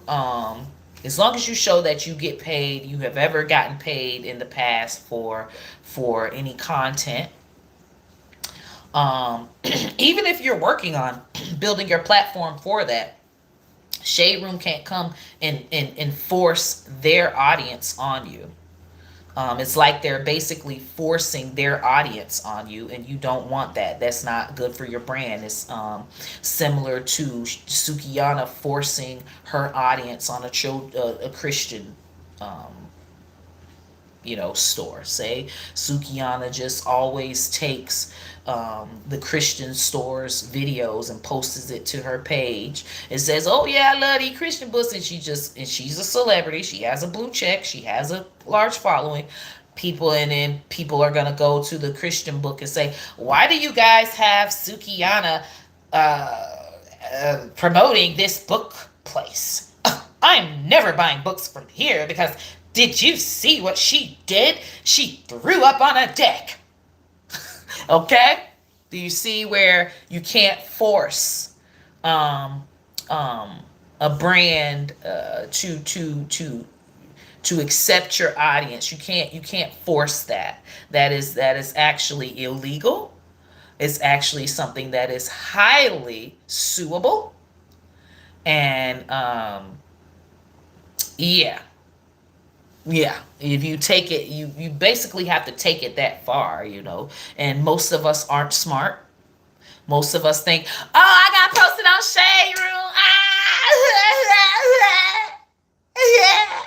Well, really, you could sue Shade Room for posting you, and you can probably get you $500,000, 200, at least 5,000. Shit, anything helps at this point. So if everybody knew that when Shade Room posts them, they could sue them and get money for it, they would be like, oh, Shade Room posted me. That's just like falling at the grocery store. It's a slam dunk fucking lawsuit. But you got to have the money. You got to have the money for a lawyer, and most of us don't have that money for a lawyer, so we get raped by Shade Room. But I'm working on the class action lawsuit. I got about 4 attorneys that are interested in it, and I let them know none of these people have money. So at this point, can we do some payment plans?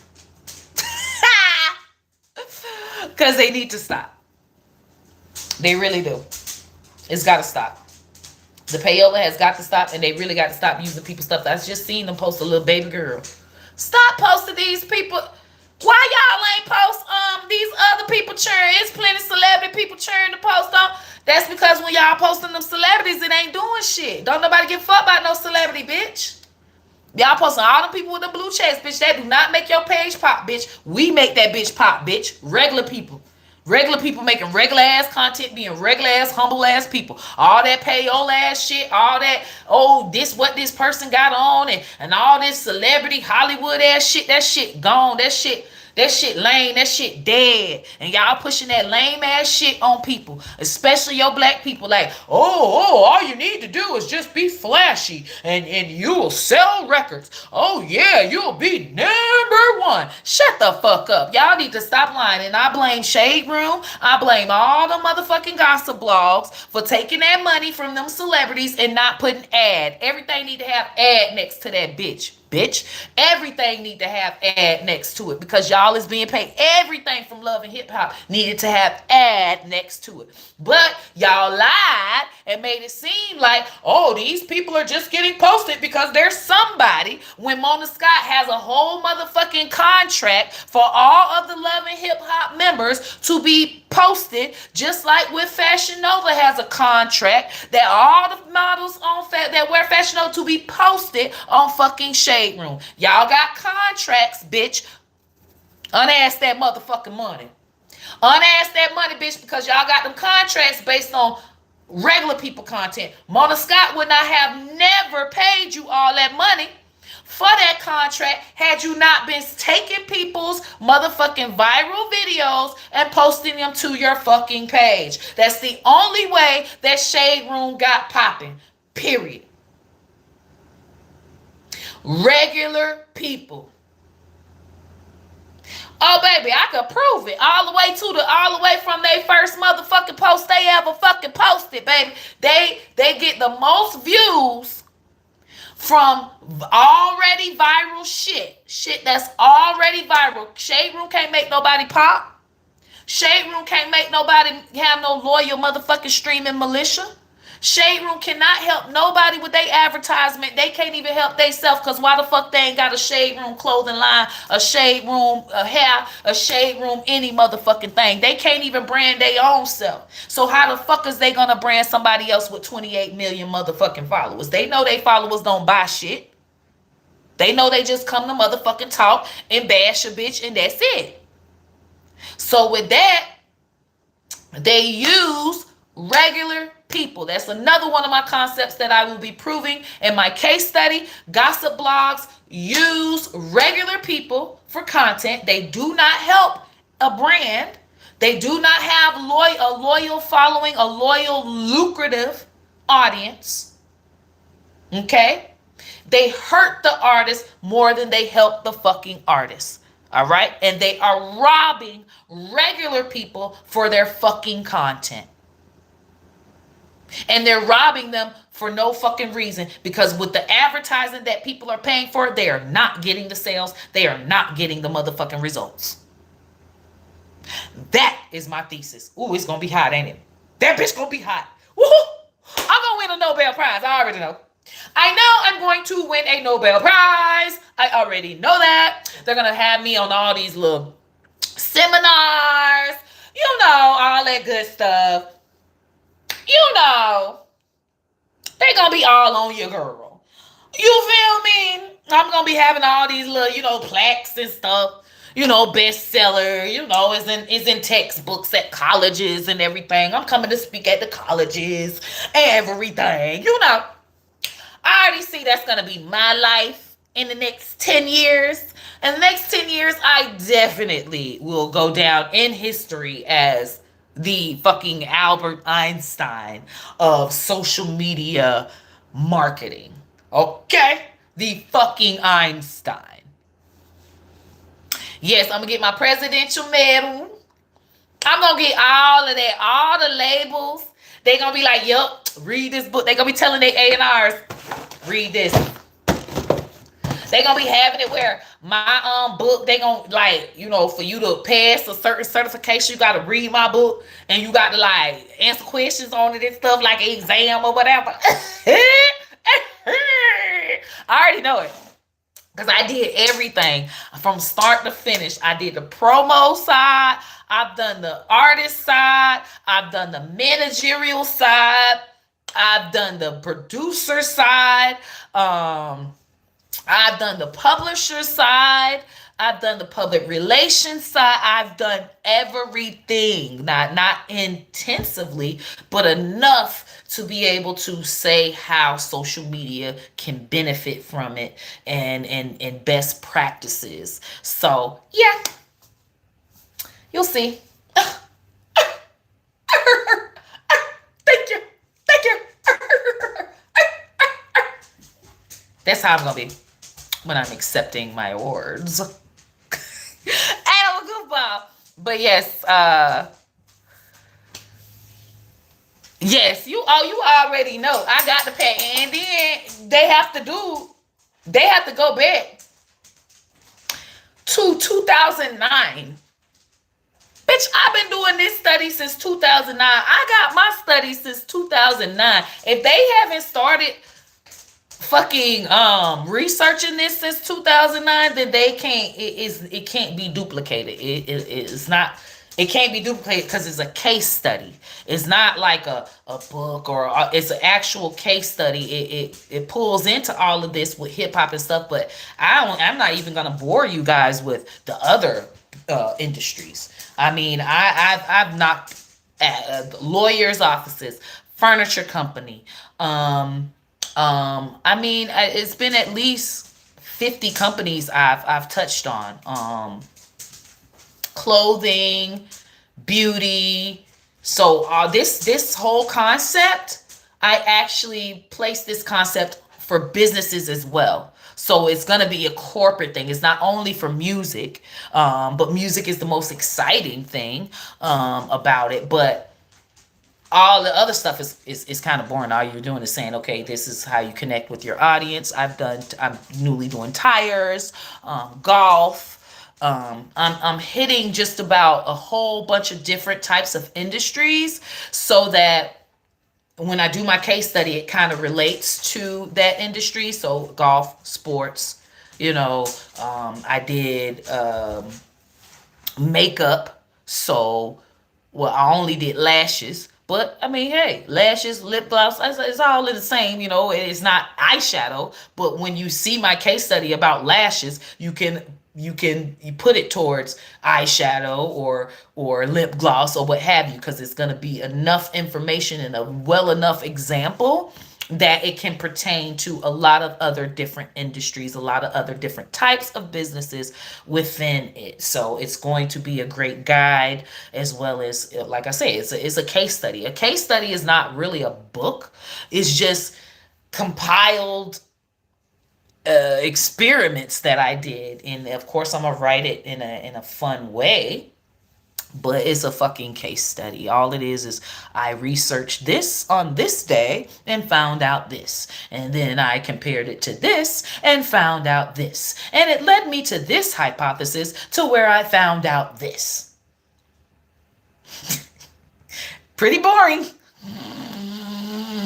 Pretty boring.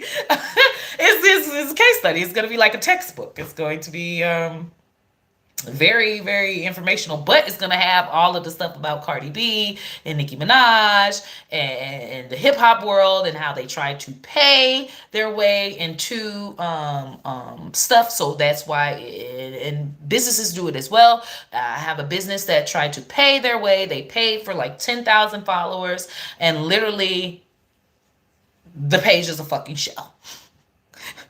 He's like, oh yeah, and I'm like, yeah, we're helping them with their social media, and I'm like, yeah. He's like, oh, so what's my top 5 cities? Yeah, Nepal and scoop the ball. All these Indian ass fucking counties, countries, and cities because you bought bots. Dude, there's marketing companies, marketing agencies getting paid big bucks to tell these companies to buy bots. So Payola is not just only in the music world, it's in the corporate world as well. That's why Payola is big to me. That's why it's important that I prove that Payola hurts a company. Okay? It hurts any artist, it hurts a company, and in my book, my case study is going to be absolutely fabulous because Right, I've been going through it, but I finally got my proof. So it's like I'm going and wrapping everything all up. I'm thinking 2025, catch your girl. Catch your girl. Catch your girl 2025. They ain't gonna be in textbooks. They ain't gonna be in textbooks. It's going to be in universities. Okay? Universities. All right? My shit gonna be in high school. Motherfucking high school. So yeah, that's my spiel, y'all. I needed to do this because I need to keep this video because I told him, oh baby, when I do my writing, I ain't writing all of this. I'm giving them all of my work, and then you put it into a textbook. I'm gonna have to pay somebody a lot of money to co-write it. Oh baby, I said I do the research. I do the motherfucking research. I'm not sitting there and writing out no motherfucking book. I write out what needs to be there, but all of this one chapter, two chapter, who, somebody, I know my limit. Okay? That's my limit. I can write everything, but they gonna have to put all that shit together. Nope. It's like an essay. It's like is at least, I'm up to like 900 pages at this point. Okay, when I look on my laptop, it's at least 900 pages, but it's since 2009, so it's a lot. Okay, but they gonna have to go with separate. I got it through the dates. I got it all titled. But baby, they gotta do that. They gonna say, what title should be this, the heading, the font, the book, the rhymes, the pages, the printing, all that. Yeah, not my lane. Get a professional to do it. Get somebody else to do it. So that's why it's going to take a while. But I'm excited about it because I did really figure out that Payola does not help anybody's company. It doesn't help anybody as an artist. And it should be illegal. When a marketing company that you're paying suggests that you buy Payola, you should sue that marketing company because they are the experts. They are telling you to literally do something illegal, and it goes against all of the community guidelines of the Facebook and the Instagrams and all of that. And they should know that. You should be suing those marketing agencies. Oh, it's when my shit come out, motherfuckers getting sued. Motherfuckers is getting sued. So many lawyers are going to take my textbook, read it, and thoroughly know their case, and then they're going to have the commercials. Y'all seen them commercials back? If you ever took applesauce back in this time, you might get a lawsuit. If you ever used this tampon back in 1996, that might have messed up your coochie and you got a lawsuit because it could have caused you PVC or whatever the fuck they call it. Okay, lawyers are gonna have their commercials. If somebody ever used if Shade Room, they gonna say if Shade Room or this person, they gonna have it advertised right on the BET, all the black channels. If Shade Room ever posted your video and never paid you, you might be entitled to $10,000. Oh, that bitch gonna be ringing off the hook. Motherfuckers gonna be lying. You're gonna have to have your proof. Okay, Shade Room gonna shut down their motherfucking page, so you can't have proof, so that they can erase every motherfucking video you ever motherfucking had. Oh baby, when I tell y'all that this is some serious shit, Corporations are going to go to all those marketing agencies, and they're going to sue the fuck out of those marketing agencies.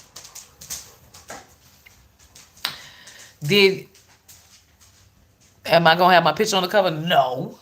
It'll probably be, have you ever seen the textbook? You'll never see the goddamn picture on the cover. I probably have it like, the little author thing, because they're gonna give me a little African American, a little snippet.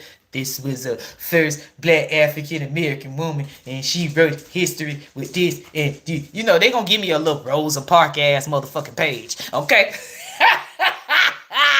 I'm gonna get Rosa Parks